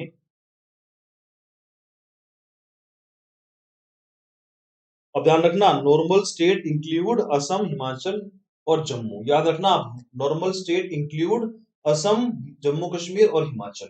नॉर्मल स्टेट ने बोला, नॉर्मल स्टेट के पास एक ऑप्शन दिया गवर्नमेंट ने, क्या ऑप्शन दिया जी, उन्होंने बोला कि अगर आप चाहो तो अपनी लिमिट 10 लाख से 20 लाख से 40 लाख रख सकते हो, आपके पास ऑप्शन है कि अपनी लिमिट को आप 20 लाख 40 लाख कर सकते हो। तो कुछ स्टेट ने ये ऑप्शन को एक्सरसाइज किया, बल्कि मैक्सिमम स्टेट ने ये ऑप्शन को एक्सरसाइज किया, पर गवर्नमेंट ने एक कंडीशन लगा दी यहाँ पे कि अगर आप गुड सप्लाई कर रहे हो, ओनली गुड्स, अगर कोई बंदा ओनली गुड सप्लाई कर रहा है तो ही ये 40 लाख की लिमिट पे आप मूव कर सकते हो। अगर आपको 40 लाख की लिमिट पे शिफ्ट होना है तो आप तभी मूव कर सकते हो जब आप ओनली गुड सप्लाई कर रहे हो, सर्विस वालों को बाहर रखा है इस 40 लाख की लिमिट से। तो ध्यान रखना, एग्जाम में आप घूमोगे, आपका सर चकराएगा, आप इसको पोस्ट करके एक बार दोबारा सोच लो एक बार कि मैंने अभी क्या बोला है। 40 लाख की लिमिट सिर्फ गुड्स के लिए रहेगी, और उन स्टेट के लिए रहेगी जिन स्टेट ने इसको चूज करा है। अब चूज किसने करा है वो आपको मैं चार्ट से करवा रहा हूं। गवर्नमेंट ने बोला कि ये 2 स्टेट ऐसी हैं, तेलंगाना और पुडुचेरी। पुडुचेरी की अपनी विधानसभा है, पुडुचेरी एक छोटी सी स्टेट है, उसने बोला भाई साहब मेरे को माफ करो, मुझे 40 लाख की लिमिट में जाने का कोई शौक नहीं है, मुझे 20 में ही रहने दो आप। और एक तेलंगाना है, तेलंगाना में बहुत चल रहे हैं इशू आजकल, तेलंगाना जो स्टेट है वो बड़े इशू चल रहे हैं वहां पे, और इतनी ऑलरेडी की परेशानी चल रही है हमारी स्टेट में, हम 40 पे जाना नहीं चाहते। तो इन दोनों स्टेट ने 20 का रास्ता चुना है। ये कह रहे हैं जी हम चाहे गुड्स बेचें चाहे सर्विस बेचें, चाहे हम ओनली गुड्स बेचें, चाहे हम ओनली गुड्स बेचें, हम हमेशा, या तो हम ओनली गुड्स बेचें, हम हमेशा 20 लाख की लिमिट में रहेंगे। पॉइंट याद कर लेना, 4 प्लस 2, 6 स्टेट ऐसी हैं जो कहती हैं जी हम हमेशा 20 लाख की लिमिट में रहेंगे, चाहे हम सर्विस बेचें, चाहे हम गुड्स बेचें, चाहे हम गुड सर्विस बेचें, चाहे हम ओनली गुड्स बेचें। एग्जाम में कोई भी क्वेश्चन आ जाए, इन 6 स्टेट की लिमिट हमेशा 20 लाख रहने वाली है।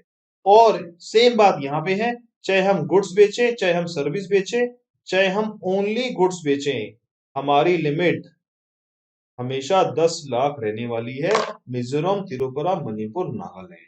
एग्जाम में क्वेश्चन आएगा आपका, आपको इंस्टीट्यूट बोलेगा, कहेगा जी आपका आंसर क्या होगा अगर ये स्टेट मेघालय बन जाए, तो आप देखोगे दिमाग चकराएगा आपका कि मेघालय मैंने कहां कवर किया था, अच्छा मेघालय तो 20 लाख की लिमिट में है, इररिस्पेक्टिव ऑफ गुड सर्विस कुछ भी हो उसकी लिमिट 20 लाख रहेगी। फिर इंस्टीट्यूट बोलेगा आपको आपका आंसर क्या रहेगा अगर ये स्टेट मिजोरम होती, तो आप बोलते हैं मिजोरम की स्टेट की लिमिट हमेशा 10 लाख रहेगी, चाहे कुछ भी हो, गुड्स हो, सर्विस हो, गुड्स प्लस सर्विस हो, या ओनली गुड्स हो, हमेशा 10 लाख रहेगी। अब बची बैलेंस स्टेट। बैलेंस स्टेट मतलब जो स्टेट बच गई, जो स्टेट बच गई इनके अलावा, इन दोनों के अलावा जो स्टेट बच गई उन स्टेट की बात कर रहे हैं। अगर उस स्टेट में कोई गुड्स सर्विस दोनों बेच रहा है या ओनली सर्विस बेच रहा है तो उस केस में लिमिट रहेगी 20 लाख। यहां लिख लो गुड्स एंड सर्विस और गुड्स और सर्विस, और नहीं लिखो एंड लिख लो आप यहां पे। तो गुड्स एंड सर्विस और ओनली सर्विस, ओनली सर्विस दे रहा है अगर वो, तो भी उसकी लिमिट 20 लाख रहेगी। एग्जामिनर आपको बड़ा घुमाएगा, वो कहेगा एक BC private limited provide services, restaurant service, कोई भी सर्विस देता है तो आप समझ जाना ओनली सर्विस की बात है, ओनली सर्विस की बात है तो हमेशा 20 लाख की लिमिट लगेगी। एग्जामिनर आपको ऐसे भी घुमाएगा, एक बंदा है गुड्स और सर्विस दोनों बेचता है, अगर गुड्स सर्विस दोनों बेचता है तो लिमिट हमेशा 20 लाख रहेगी। अगर एग्जामिनर आपको ये बोलता है कि एक मिस्टर ए है, वो एक डील करते हैं प्रोडक्ट में, तो इसका मतलब प्रोडक्ट क्या है, गुड्स आता है, गुड्स में आता है, तो समझ जाना कि ये ओनली गुड्स में डील करते हैं, इनकी लिमिट 40 लाख काउंट हो। तो ध्यान रखना आपको एग्जाम में थोड़ा केयरफुली रहना है। इस पूरे चार्ट में आपको ध्यान रखना है, पूरे चार्ट में रब कर रहा हूं एक बार, इस पूरे चार्ट में आपको तरीके से दिमाग लगाना है। तो बेसिकली ये चार्ट डिवाइड हो गया आपका, पहली कैटेगरी उस स्टेट की जो कि लिमिट 10 लाख है, चाहे गुड्स हो सर्विस हो। फिर कुछ स्टेट ऐसी हैं जो कि लिमिट 20 लाख है, कुछ बाकी बैलेंस स्टेट ऐसी हैं जहां पे अगर गुड्स सर्विस है या सर्विस है तो 20 लाख है, अदरवाइज ओनली गुड्स है तो 40 लाख है। सर हमें तो क्वेश्चन करा दो आप, हमें समझ नहीं आएगा। एक बात गवर्नमेंट ने और इंपॉर्टेंट बोल दी जो बड़ी काम की है। गवर्नमेंट ने बोला, गवर्नमेंट ने बोला वैसे तो ओनली गुड्स की, ओनली गुड्स की जो लिमिट है वो नॉर्मल स्टेट में 40 लाख है। आज की डेट में मैक्सिमम स्टेट में अगर आप गुड्स और गुड्स बेच रहे हो तो आपकी लिमिट 40 लाख है। ऐसा क्यों किया गया? छोटे छोटे दुकानदार हैं, जैसे गोलगप्पे वाला है, या मान लो गोलगप्पे वाला है, गोलगप्पे वाले के पास 40 लाख की जो टर्नओवर है वो तो 15 दिन में हो जाती कई बार। एक पंजाब में गोलगप्पे वाला है, गोलगप्पे वाला, उसके यहाँ पे इनकम टैक्स की रेट बढ़ गई, और वो तो ना तो वो GST में रजिस्टर्ड था ना वो इनकम टैक्स में इनकम टैक्स पे कर रहा था। तो वहां पे ऑफिसर ने पहले गोलगप्पे खाए आराम से, उन्होंने बोला जी गोलगप्पे गोलगप्पे की प्लेट बनाओ। गोलगप्पे खाने के बाद उन्होंने पत्तल फेंक दी। तो उन्होंने बोला जी आप इनकम टैक्स पे करते हो? तो गोलगप्पे वाला बोला आप कौन हो जी पूछने वाले? यार ऐसे पूछ रहा हूँ जी, मैं तो ऐसे पूछ रहा हूँ, आप इनकम टैक्स पे करते हो? कह रहे, मैं इनकम टैक्स पे नहीं करता, मेरा पैन नंबर ही नहीं है। क्या आप GST पे करते हो? अरे भाई साहब जब GST कैसे पे करूंगा, पैन नंबर ही नहीं है तो GST कहां से आ गया पिक्चर, क्योंकि GST तो पैन बेस है, तो मेरा पैन नंबर ही नहीं है तो GST में कहां से पे करूंगा, तो मेरा GST नंबर भी नहीं है। तो उसने अपना कार्ड दिखाया, देखो जी हम इनकम टैक्स वाले हैं, हमने आपकी दुकान पे छापा मारा है। अब गोलगप्पे वाला घबरा गया, कह रहा भाई साहब मेरी तो कुछ सेल ही नहीं होती, आज ये कस्टमर खड़े हैं पहली बार, मेरी तो कोई सेल ही नहीं है। अब बताओ इनकम टैक्स वाले कैसे गोलगप्पे वाले को पकड़ेंगे? उन्होंने क्या करा, उन्होंने बोला जी अपना डस्टबिन दिखाओ, और डस्टबिन के पत्ते सारे पत्तल निकाले गए और पत्तल गिने गए, और देखा गया कि पिछले 1 घंटे में इसके पास कम से कम 50 पत्तल की प्लेट पड़ी है, और इसकी एक गोलगप्पे की प्लेट मान लो 50 रुपए की है। तो उन्होंने हिसाब लगा लिया, 1 घंटे में 50 पत्तल इंटू 50, 1 महीने में इतना, 1 साल में कितना, ऐसे उन्होंने पूरा हिसाब लगा लिया। 1 घंटे में इतना तो 8 घंटे में कितना, 8 घंटे में इतनी पत्तल तो 1 महीने में कितनी, और उन्होंने पूरी इनकम निकाल के उसको, ये ले भाई तेरा, हमने रजिस्ट्रेशन कर दिया GST के अंदर भी, क्योंकि पैन तो उसका होगा, पैन नंबर लेके उसका GST में रजिस्ट्रेशन कर दिया जबरदस्ती। और गोलगप्पे वाला कहता है भाई साहब मैं तो मोदी जी के पास जाऊंगा, गोलगप्पे बेच रहा हूं, खाली सिर्फ गुड्स बेच रहा हूं, मेरी लिमिट 20 लाख नहीं होनी चाहिए, मेरी लिमिट 40 लाख होनी चाहिए। आपको याद रहेगा एग्जांपल, गोलगप्पे मतलब गुड्स। तो गुड्स की जो लिमिट है मैक्सिमम स्टेट में 40 लाख कर दी गई है, क्योंकि 40 लाख करने से बेचारे जो ये गुड्स बेचने वाले हैं इसको थोड़ी सी कृपा करी गई, क्योंकि सर्विस इंडस्ट्री पे कृपा नहीं करना चाहते, क्योंकि मोदी जी कह रहे हैं कि सर्विस इंडस्ट्री को हम ज्यादा कृपा कर देंगे, हमारे रेवेन्यू का लॉस हो जाएगा, क्योंकि हमारा देश अब सर्विस इंडस्ट्री बन चुका है, एग्रीकल्चर इंडस्ट्री कम हो गई है, सर्विस इंडस्ट्री ज्यादा हो गई है, तो हमने सिर्फ और सिर्फ ये कृपा गुड्स वालों पे करी है। ये सारी स्टोरी सुनाई आपको ताकि याद हो जाए दिमाग में। तो 40 लाख की लिमिट हमें चेक करनी है, बट अगर आपने पाप वाला काम कर दिया, ओ हो दोबारा वो पिक्चर में आ गया, अगर आपने पाप वाला काम कर दिया, सर ये पाप वाला काम क्या है? Manufacturing of pan masala, tobacco and ice cream. Sir एक वो भी तो था एरेटेड वाटर, वो यहां पे नहीं है, वो यहां पे नहीं है, आइसक्रीम। अगर आपने पाप वाला काम, सर पाप वाला काम क्या? पाप वाला काम बनाना या बेचना? अब यहां गवर्नमेंट ने बोला, वहां तो मैंने बोल दिया था आइसक्रीम वाले बेचने वाले बेचारों को दया कर दी थी, वहां पे था manufacturing of pan masala, manufacturing of tobacco, manufacturing of ice cream, manufacturing of aerated drinks, ये था कंपोजिशन लेवी में। यहां पे क्या है? इंपॉर्टेंट वर्ड है यहां पे, क्या है? सप्लायर वर्ड है।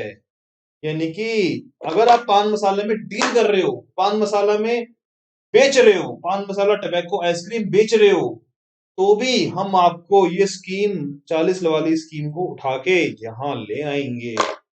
बड़ा इंस्टीट्यूट प्ले करेगा आपके साथ, वो बोलेगा जी एक बंदे का टॉय की दुकान है, और टॉय की दुकान है, दिल्ली में रहता है, बताओ टर्नओवर की लिमिट क्या होगी? आप बोलोगे 40 लाख गुड्स बेचता है। फिर आपको इंस्टीट्यूट पूछेगा कि टॉय को चेंज कर दो पान मसाला से, आप बोलोगे पान मसाला बेच रहा है यार, बेचने में तो कोई माफी होगी, तो बेचने पे कोई दिक्कत नहीं, बेचने पे भी दिक्कत है, बनाने पे भी दिक्कत है। For the purpose of this chapter, पान मसाला टबैको आइसक्रीम अगर आप बेच भी रहे हो, तो भी आपकी लिमिट हम 40 लाख से हटाकर 20 लाख पे वापस ले आएंगे। ये बात कहां लिखी गई सर? ये बात एक नोटिफिकेशन में लिखी गई, जो आपके सामने ये है। गवर्नमेंट ने बोला कि अगर आपकी 40 लाख की लिमिट आपको चेक करनी है, तो आपको ये कंडीशन फॉलो करनी पड़ेगी। कंडीशन क्या है जी? आप आइसक्रीम, आइसक्रीम यहाँ पे लिखा है मेकिंग, मेकिंग मतलब यहाँ मैन्युफैक्चर नहीं है, नोट मैन्युफैक्चर। यहाँ पे मेकिंग मतलब मेकिंग सप्लाई, मतलब सप्लाई कर रहे हो अगर आप। एक बार तो मेरा दिमाग चक्कर आ गया था यहाँ पे, मैंने सोचा मेकिंग सप्लाई मतलब मेकर होगा ये, पर जब मैंने एग्जाम का क्वेश्चन देखा, मैंने देखा मेकिंग का मतलब यहाँ पर क्या है, what is the meaning of making? यहाँ पे मतलब है मेकिंग सप्लाई, मेकिंग सप्लाई मतलब सप्लायर भी यहाँ पे कवर है, सप्लायर भी यहाँ पे कवर है। तो अगर आपका आइसक्रीम पान मसाला टबैको का काम है बनाने का या बेचने का, दोनों का, तो आपके ऊपर ये 40 लाख की लिमिट आपको नहीं मिलेगी, आपको 20 लाख की लिमिट मिलेगी। तो फाइनली हमारा ये चार्ट अब क्लोज हुआ है। वेरी वेरी इंपॉर्टेंट चार्ट, जो बात करता है कि आपकी टर्नओवर की लिमिट कैसे कैसे रहेगी। अब हम एक आधा एग्जांपल करते हैं, ताकि हमारे को क्लैरिटी मिले, एग्जांपल से हम चीज समझते हैं, ताकि हमारे को थोड़ा सा अंडरस्टैंडिंग हो जो हमने पढ़ा है। 1 मिनट का पोज ले लो, मैं नहीं लूंगा आप ले लो, आप पोज ले लो, और जो मैंने अभी तक पढ़ाया है इसको शांति से एक बार सोच लो।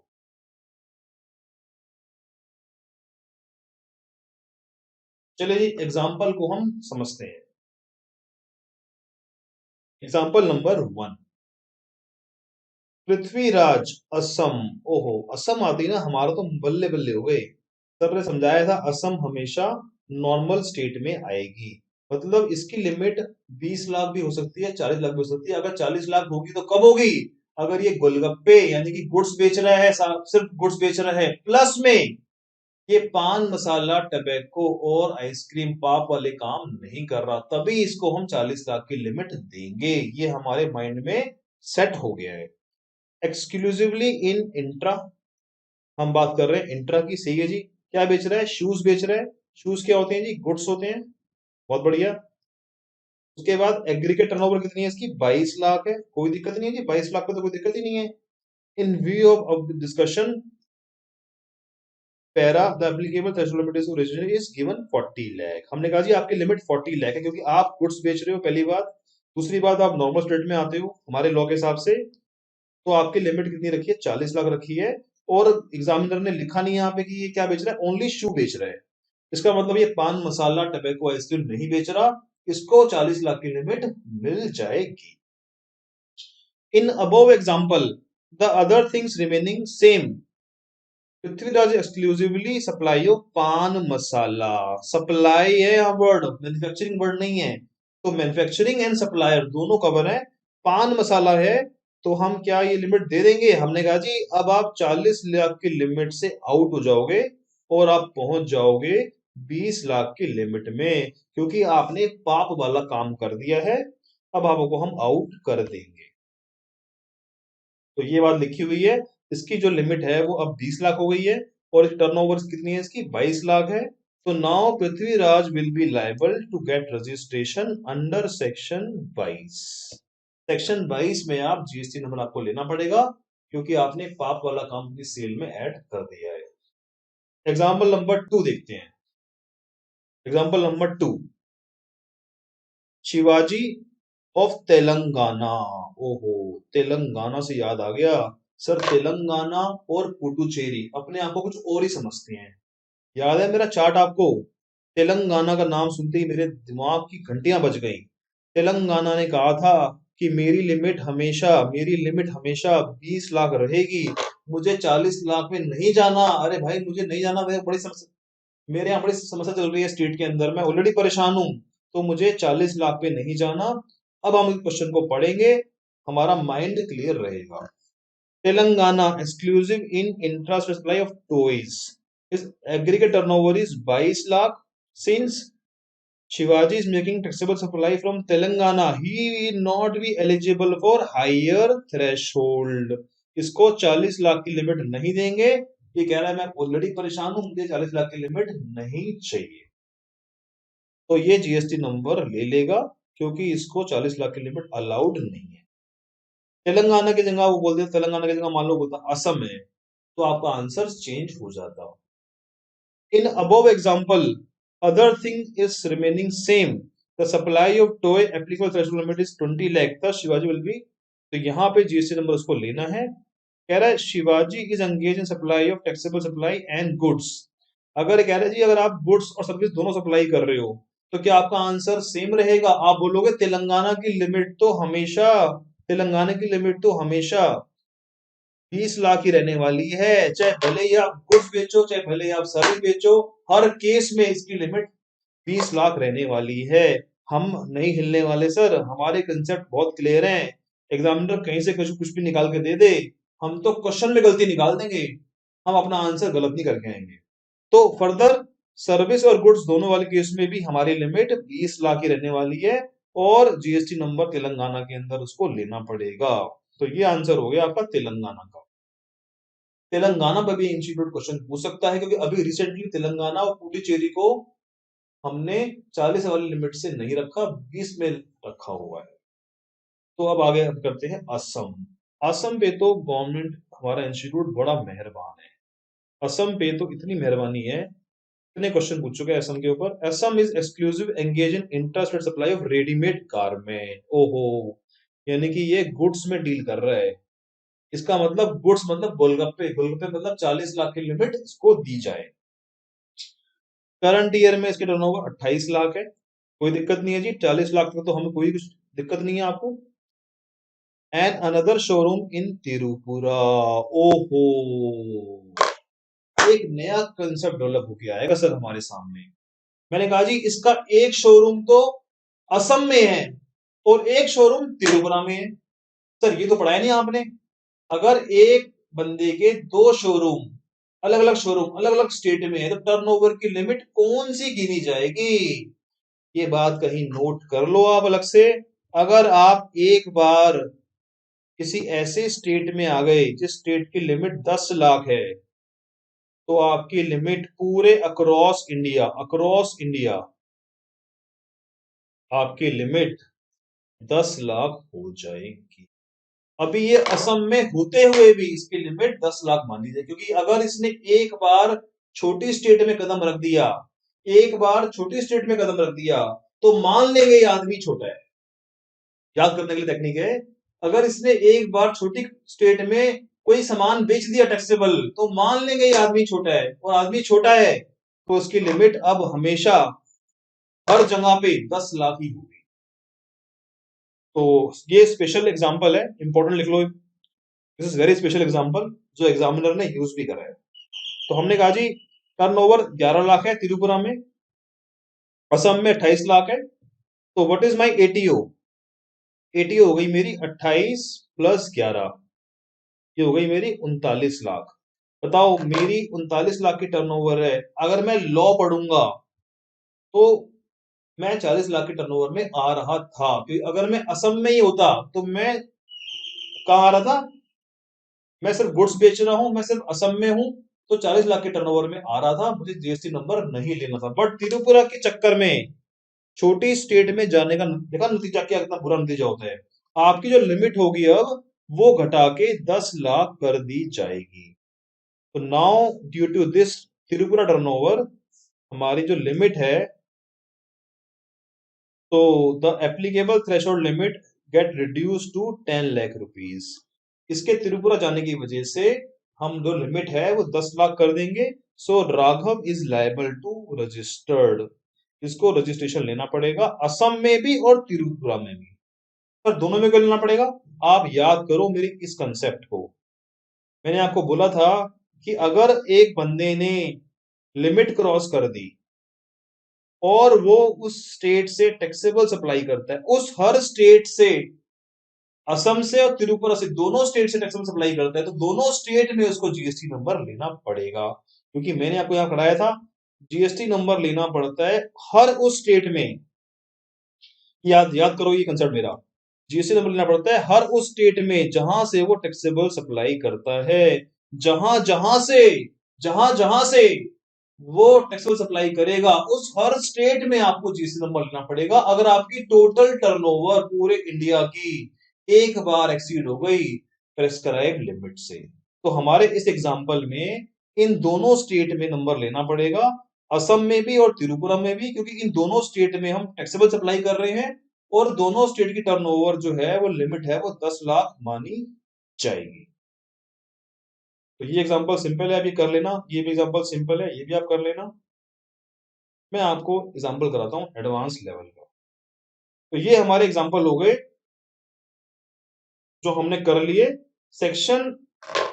अभी हमने 1.5 घंटा लगा दिया, बताओ इस सेक्शन के ऊपर, सेक्शन 22 के ऊपर 1.5 घंटा लगा दिया, क्योंकि ये लगाना बहुत जरूरी भी था, क्योंकि अगर नहीं लगाते तो आपको एग्जाम में दिक्कत हो सकती थी। आई होप आपको ये क्लियर हुआ हो अच्छे से कंसेप्ट सेक्शन 22(1) का। अब हम आगे चलते हैं, अब हम बात कर लेते हैं अपने, ये बहुत सिंपल है।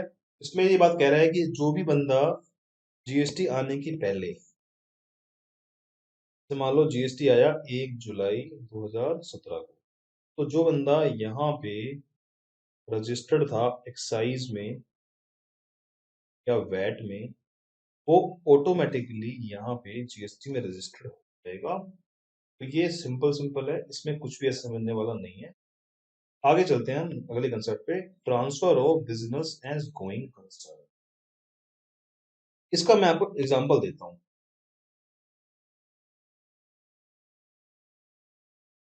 एक मिस्टर ए है,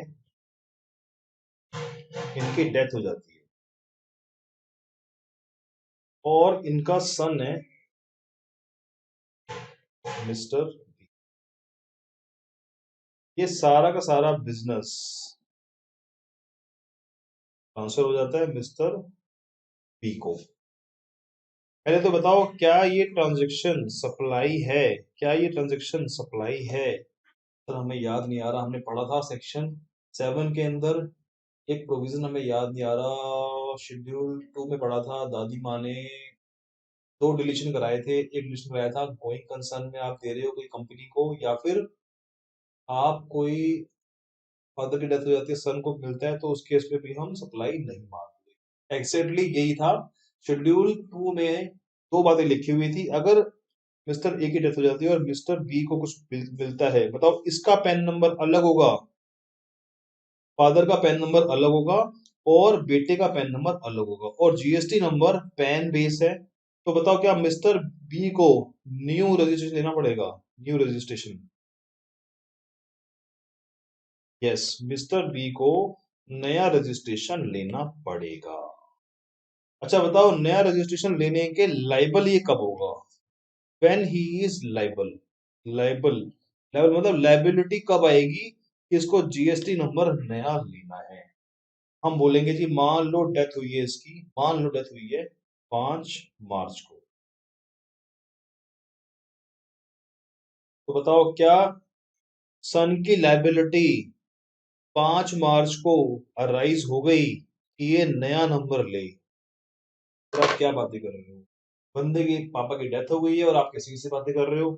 वैसे मैं लॉ बता रहा हूँ आपको, मैं कोई फालतू बात नहीं करता। अगर इस फादर की डेथ हुई है 5 मार्च को, तो गवर्नमेंट ने बोला इस तारीख को ही आप जीएसटी की लायबल हो गए कि आप सन बेटा आप नया नंबर ले लो जीएसटी का, क्योंकि आपका पैन अलग है, आपके पापा का पैन अलग था, आप जीएसटी का नया नंबर ले लो। किस डेट से? उस डेट से। तो कैसी बातें कर रहे हो? बेचारे के पापा की डेथ हुई है, वो भी पहले सारे क्रिया करेगा, तिरामी करेगा, वो करेगा, उसको थोड़ा टाइम तो दो। वो मैंने बोला कोई बात नहीं, आप टाइम ले लो, आप विद इन 30 डेज आप अपना जीएसटी नंबर लेना। किस डेट से? इस डेट से, विद इन 30 डेज, क्योंकि जिस दिन आपकी डेथ हुई है, जिस दिन फादर की डेथ हुई है, उस फादर की डेथ वाले डेट से आपको लायबल हो गई, और लायबल की डेट से 30 दिन आप जीएसटी नंबर ले लो। देखा जाए तो ये भी कोई नाइंसाफी है। किसी के घर में डेथ हुई है तो वो तिरामी करेगा, वो करेगा, ये करेगा, 30 दिन भी बहुत कम होते हैं, बट लॉ में ऐसा लिखा हुआ है कि आपको 30 दिन में, लायबिलिटी से 30 दिन में आपको जीएसटी नंबर लेना है, क्योंकि सन का पैन नंबर अलग है, हमें नया नंबर लेना पड़ता है। तो ये बातें यहाँ पे लिखी हुई हैं जो मैंने आपको एग्जांपल से बता दी हैं। Where business carried out by taxable person registered under act and on account of succession और अदरवाइज, मतलब एग्जांपल दिया है मैंने आपको, सक्सेशन से या otherwise, and as a going concern होना चाहिए, ट्रांसफरी और सक्सेसर एज द केस में be shall be liable to be registered, shall be liable to be registered from such date of transfer or succession। वो कह रहा है जब आपका ट्रांसफर हुआ होगा, जब आपका सक्सेशन हुआ होगा, उस ट्रांसफर वाली डेट से आपको जीएसटी लायबिलिटी, रजिस्टर्ड करने की लायबिलिटी आ जाएगी। तो ध्यान रखना, जिस दिन आप वो बिजनेस लोगे, टेक ओवर करोगे, उससे आपको लायबिलिटी आ जाएगी, तो लायबिलिटी आपको आपकी क्रिएट हो जाएगी। अगर मान लो पहले से ही विल बनी हुई है इस बंदे की कि मेरा सारा व्यापार मिस्टर बी को जाएगा, पहले से ही विल बनी हुई है और पहले से ही क्लियर है, तो वो सेम डेट पे लायबल हो जाएगा कि आपको जीएसटी नंबर 30 दिन में लेना है। अगर विल नहीं बनी हुई, बाद में कोई एग्रीमेंट होता है, ये होता है कोर्ट में, तो वो अलग बातें हैं, उस पर नहीं जाते हैं, हम आपको पढ़ेंगे फाइनल लेवल पे। अभी मैं समझ लिया कि मोस्टली आपको जीएसटी नंबर नया लेना पड़ता है। दूसरा एग्जाम्पल है रजिस्ट्रेशन ऑफ एम्बलगमेशन ऑफ कंपनी। इसका मैं आपको एग्जाम्पल दे देता हूं। क्या हो गया आपका सब सेक्शन 3 और उसके बाद है सब सेक्शन 4। तो मान लो ए बी सी लिमिटेड एक कंपनी है, इसको एक्वायर इसने इसको एक्वायर कर लिया एक कंपनी ने एक्स वाई जेड लिमिटेड, इसको एक्वायर कर लिया, इसका पैन अलग है और इसका पैन अलग है, दोनों के पैन अलग है। तो कह रहे जी आप नया जीएसटी नंबर ले लो, नया जीएसटी नंबर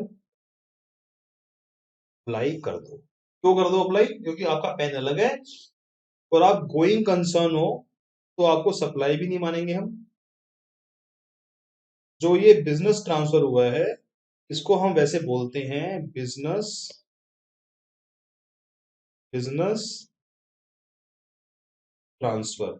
और बिजनेस ट्रांसफर आप देखोगे तो सर्विस होता है, अगर आप पढ़ोगे शेड्यूल 3, शेड्यूल 2 पढ़ोगे अगर आप, तो बिजनेस ट्रांसफर को सप्लाई ऑफ सर्विस मानते हैं, क्योंकि यहाँ पे गुड्स प्लस ऑनरशिप नहीं हो रही, यहाँ पे सर्विस गुड्स के अलावा कुछ ट्रांसफर हो रहा है, पूरा का पूरा बिजनेस ट्रांसफर हो रहा है, तो सप्लाई ऑफ सर्विस होता है। बट ये सप्लाई सर्विस नहीं माना जाता शेड्यूल 2 के हिसाब से, क्योंकि अगर ये गोइंग कंसर्न है, अगर ये गोइंग कंसर्न है, तो हम इसको शेड्यूल 2 में सप्लाई ही नहीं मानते। बट हाँ, शर्त ये है कि आप नया जीएसटी नंबर ले लोगे अपने नए नाम से, और जितना भी यहाँ पे स्टॉक है आप यहाँ ट्रांसफर कर दोगे, इसको हम सप्लाई नहीं माने। ठीक है जी। अब यहाँ पे थोड़ा सा कैच है। कैच क्या है? गवर्नमेंट ने बोला कि आपकी इफेक्टिव डेट क्या होगी, what is your effective date. अब समझते हैं व्हाट इज इफेक्टिव डेट। मैंने कहा जी ए बी सी लिमिटेड ने मान लो 5 तारीख को कन्वर्ट हो गई X Y Z limited, convert हो गई, और आपने अप्लाई करा, हाई कोर्ट में जाना पड़ता है आपको, और हाई कोर्ट से आपने पढ़ा हुआ कंपनी लॉ में, हाई कोर्ट से आपको ऑर्डर लेना पड़ता है, ऑर्डर ऑफ अमलगमेशन, और हाई कोर्ट आरओसी को ऑर्डर रेफर कर देती है कि मैंने ऑर्डर पास कर दिया है, आप इस कंपनी को अमलगमेट कर दो, इन कंपनी को एक बना दो। आरओसी फिर कहती है जी, आरओसी इशू करती है एक certificate, issue certificate to new company. तो गवर्नमेंट ने बोला कि जिस दिन आरओसी ने आपको सर्टिफिकेट इशू करा है, किसको, इस कंपनी को सर्टिफिकेट इशू करा है, उस डेट को हम मान लेंगे कि liable to be registered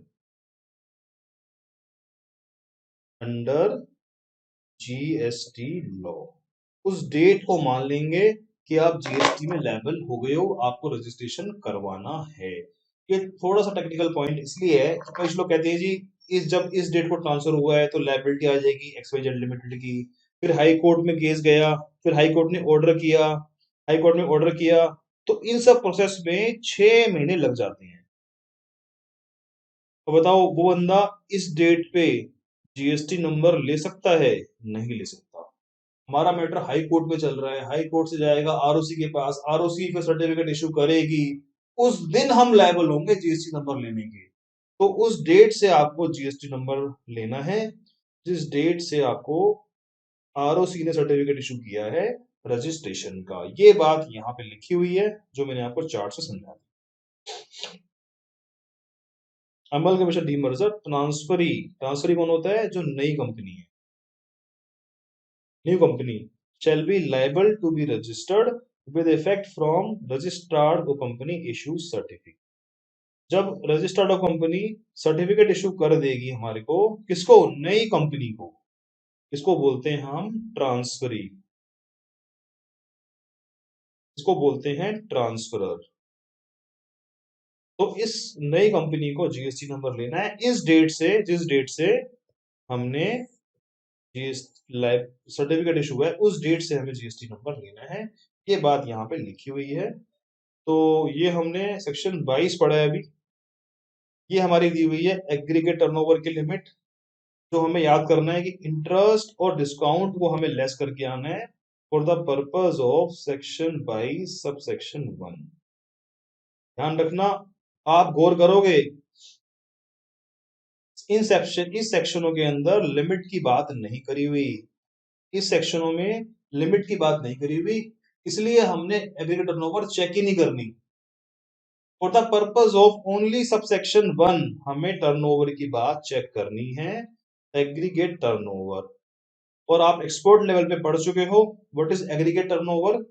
taxable supply, exempt supply, nil rated, non taxable, export, inter, मतलब ऑल सेल आपकी यहाँ पे आ गई, चाहे वो टैक्सेबल हो, चाहे वो नॉन टैक्सेबल हो, चाहे वो एग्जम्प्ट हो, चाहे वो इंट्रा हो, चाहे वो इंटर हो, चाहे वो एक्सपोर्ट हो, कोई भी सप्लाई हो आपकी वो यहाँ पे ऐड हो जाएगी।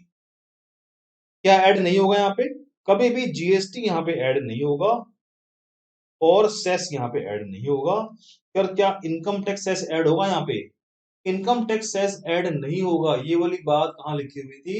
ये वाली बात लिखी हुई थी वैल्यूएशन चैप्टर में, और हम एक्सपर्ट हो चुके हैं अपने वैल्यू ऑफ सप्लाई में। रिवाइज करो अपना कंसेप्ट, वैल्यू ऑफ सप्लाई में एक्सपर्ट हो गए हम। वहां पे हमने वैल्यू के अंदर, एटीओ के अंदर हमने ऐड नहीं किया था। क्या ऐड नहीं किया था? सेस ऐड नहीं किया था। तो यहाँ पे भी आप ऐड नहीं करोगे, इनकम टैक्स सेस को आप यहाँ ऐड नहीं करोगे। उसके अलावा सारे टैक्स यहाँ पे ऐड होंगे एटीओ निकालने के लिए। एक बात इंपॉर्टेंट है सर, कोई भी परचेज आप एटीओ निकालने के लिए ऐड मत करके आना। आपको घुमाया जाएगा कि आरसीएम की परचेज है, रिवर्स चार्ज पे होता है इसके ऊपर, बताओ जीएसटी की टर्नओवर में आएगा कि नहीं आएगा? बिल्कुल भी नहीं आएगा, ये कसम खा लो। Purchase is never a part of ATO. चाहे वो आरसीएम की परचेज हो, चाहे वो फॉरवर्ड चार्ज की परचेज हो, कोई भी परचेज हो, आपको जीएसटी में ऐड, एटीओ में ऐड नहीं करना। हाँ, स्पेशल बात यह है कि इंटरेस्ट इनकम और डिस्काउंट इनकम को भी एटीओ निकालते हुए हमें ऐड नहीं करना। ये बातें होगी थोड़ी बेसिक लेवल की। अब थोड़ी सी एडवांस बात और कर लेता हूं। सर क्या आउटवर्ड सप्लाई अंडर आरसीएम यहां पे आएगा? जैसे मान लो एक जीटीए है, जीटीए टैक्स पे कर रहा है 2.5% एसजीएसटी प्लस 2.5% सीजीएसटी एसजीएसटी। तो इसका मतलब इसके ऊपर क्या लगेगा? आरसीएम लगेगा। तो ये क्या है? सप्लायर है, ये क्या है? रेसिपेंट है। तो इस केस में बताओ ये मान लो ये बिल है 10 लाख का, तो ये टर्नओवर कहाँ ऐड होगी? ये टर्नओवर, क्योंकि ये रिवर्स चार्ज में आ रही है टर्नओवर, तो रिवर्स चार्ज वाली टर्नओवर भी जीटीए की एटीओ में ऐड होगी। पॉइंट टू बी नोटेड है, जीटीए इस पे टैक्स नहीं दे रहा था। 10 लाख पे टैक्स कौन दे रहा है? 10 लाख पे टैक्स कौन दे रहा है? ये आपका आरसीएम दे रहा है, बट जीटीए की टर्नओवर में इसको ऐड करेंगे। सर बात थोड़ी गहरी है। मैं कह रहा हूं जी, जीटीए की जो टर्नओवर है, ये सप्लाई तो पार्ट है, बट इसमें टैक्स कौन दे रहा है? आरसीएम वाले पे रेसिपेंट दे रहा है। तो मैंने कहा था सर आरसीएम एक कलेक्शन का मोड है, इसको फालतू जगह लिंक मत करना। आरसीएम इज अ कलेक्शन का एक मोड है, कलेक्शन का एक मेथड है। क्या कलेक्शन के मेथड की वजह से मेरी जीटीए की टर्नओवर में क्या ये एटीओ में ऐड नहीं होगी? सर यस होगी, जीटीए की टर्नओवर में ये ऐड होगी, क्योंकि जीटीए कह रहा है जी मेरी ये सप्लाई तो है, बट इसका कलेक्शन हम रेसिडेंट से करवाएंगे। एडवोकेट कह रहा है जी मेरी ये सप्लाई तो है, बट कलेक्शन हम किससे कराएंगे? रेसिडेंट से कराएंगे। या फिर ऑथर ऑथर कह रहा है जी मेरी सप्लाई तो है, बट इसकी कलेक्शन हम रेसिडेंट से करवा रहे हैं। तो सप्लायर अगर कह रहा है जी मेरी आरसीएम में ये टैक्स पे होगा, तो क्या उसकी वो सेल नहीं होगी? सेल तो उसकी वो होगी, और वो एटीओ में ऐड होगी। ध्यान रखना इस बात को। कोई भी सप्लायर ऐसा है जिसका टैक्स रेसिडेंट को पे करना है, बट उसकी सप्लायर की एटीओ में वो रिवर्स चार्ज की आउटवर्ड सप्लाई उसके एग्री के टर्नओवर में ऐड होगी। ब्रांच ट्रांसफर ऐड होगी। Supply on behalf of principal is included in agent turnover. अगर कोई सप्लाई प्रिंसिपल ने करी है तो वो एजेंट की टर्नओवर में ऐड होगी। इसके बारे में हम बात करेंगे सेक्शन 24 में, डिटेल में बात करेंगे इसके बारे में। तो ये हमारा ध्यान रखना, एटीओ के अंदर आपका सारी के सारी सेल ऐड होंगी, आपका कोई भी परचेज आरसीएम वाला ऐड नहीं होगा, परचेज ऐड नहीं होगा कभी भी एटीओ में, बट हाँ रिवर्स चार्ज वाली सेल यहाँ पे ऐड होगी। उसके बाद कोई भी जीएसटी या सेस कोई ऐड नहीं होगा, और इंटरेस्ट और डिस्काउंट ऐड नहीं होगा। एटीओ निकालने पे भी इंस्टीट्यूट आपसे क्वेश्चन पूछ सकता है 5 नंबर का। वो कहेगा जी हमें एग्रीगेट टर्नओवर निकाल के दिखाओ। आपको डेटा दे दिया जाएगा, ये टैक्सेबल सप्लाई है, एग्जाम सप्लाई है, रिवर्स चार्ज की सप्लाई है, रिवर्स चार्ज आउटवर्ड सप्लाई है, और आपको अलग अलग तरह की टर्म दे दी जाएंगी। इंटरेस्ट दे देगा और आपको डिस्काउंट दे देगा, बोलेगा हमारे को एटीओ निकाल के दिखाओ। तो आपको हम एटीओ निकाल के बताएंगे किसी एग्जांपल में। और देखें कैसे निकाला जाता है। तो ये हमारा हो गया डिस्कशन सारा का सारा सेक्शन 22 का। मैं आपको एक बार क्विकली रिवाइज करा देता हूँ सेक्शन 22 में क्या लिखा हुआ है। सेक्शन 22 में लिखा हुआ है threshold limit. Threshold limit तीन तरह की हो गई, 10 लाख, 10 लाख, 30 लाख और 40 लाख। 10 लाख किसके लिए है? मिजोरम, त्रिपुरा, मणिपुर, नागालैंड, इसकी 10 लाख रुपए है। अरुणाचल प्रदेश, मेघालय, सिक्किम, उत्तराखंड प्लस पुडुचेरी एंड तेलंगाना, इनकी लिमिट हमेशा 20 लाख रहेगी, चाहे आपकी गुड्स हो चाहे सर्विस हो। और अदर स्टेट के लिए लिमिट रहेगी, अगर गुड्स सर्विस है या सर्विस सर्विस है तो सिर्फ 20 लाख। अगर आपने ओनली गुड्स, ओनली गोलगप्पे बेचे हैं तो आपकी लिमिट रहेगी 40 लाख। तो आपको जीसी नंबर लेना कहां पर है? उस स्टेट में लेना है जिस स्टेट में आप टैक्सेबल सप्लाई कर रहे हो, उस स्टेट में आपको नंबर लेना है। और हर स्टेट में लेना है, उस स्टेट में लेना है जिसमें आप सप्लाई कर रहे हो, पहली बात। दूसरी बात, कब लेना है? जब आपकी एटीओ की लिमिट 20 लाख से या 40 लाख से या 10 लाख से एक्सीड कर जाए, तभी आपको नंबर लेना है। ये हो गया हमारा सब सेक्शन 1। फिर हमने पढ़ा था माइग्रेशन वाला, कि अगर कोई बंदा माइग्रेट होकर आ रहा है एक्साइज सर्विसेज वैट से, तो उसको भी जीएसटी नंबर ऑटोमेटिक लेना है। वहां पे टर्नओवर की लिमिट चेक नहीं करनी होती थी। फिर उसके बाद ट्रांसफर वाले केस में टर्नओवर की लिमिट चेक नहीं करनी। अगर किसी की डेथ हो जाती है, उसका जो बेटा है वो ट्रांसफर ले लेता है, तो ऑटोमेटिकली हम नया जीएसटी नंबर लेंगे विद इन 30 डेज। उसके बाद है अमलगमेशन के अंदर भी हम लिमिट चेक नहीं करेंगे, हमें जीएसटी नंबर लेना है नई कंपनी को। किस डेट से? जिस डेट से सर्टिफिकेट ऑफ इनकॉर्पोरेशन इशू किया है, किसने? कंपनी, आरओसी ने। ये हमारा सारा डिस्कशन हो गया सेक्शन 22 का विद एग्जांपल। और भी क्वेश्चन हम करेंगे इंस्टीट्यूट के, जो हम करेंगे आईसीआई के क्वेश्चन और आरटीपी के क्वेश्चन, वहां से हमें और क्लैरिटी मिलेगी सेक्शन 22 के बारे में। Thank you so much, take care.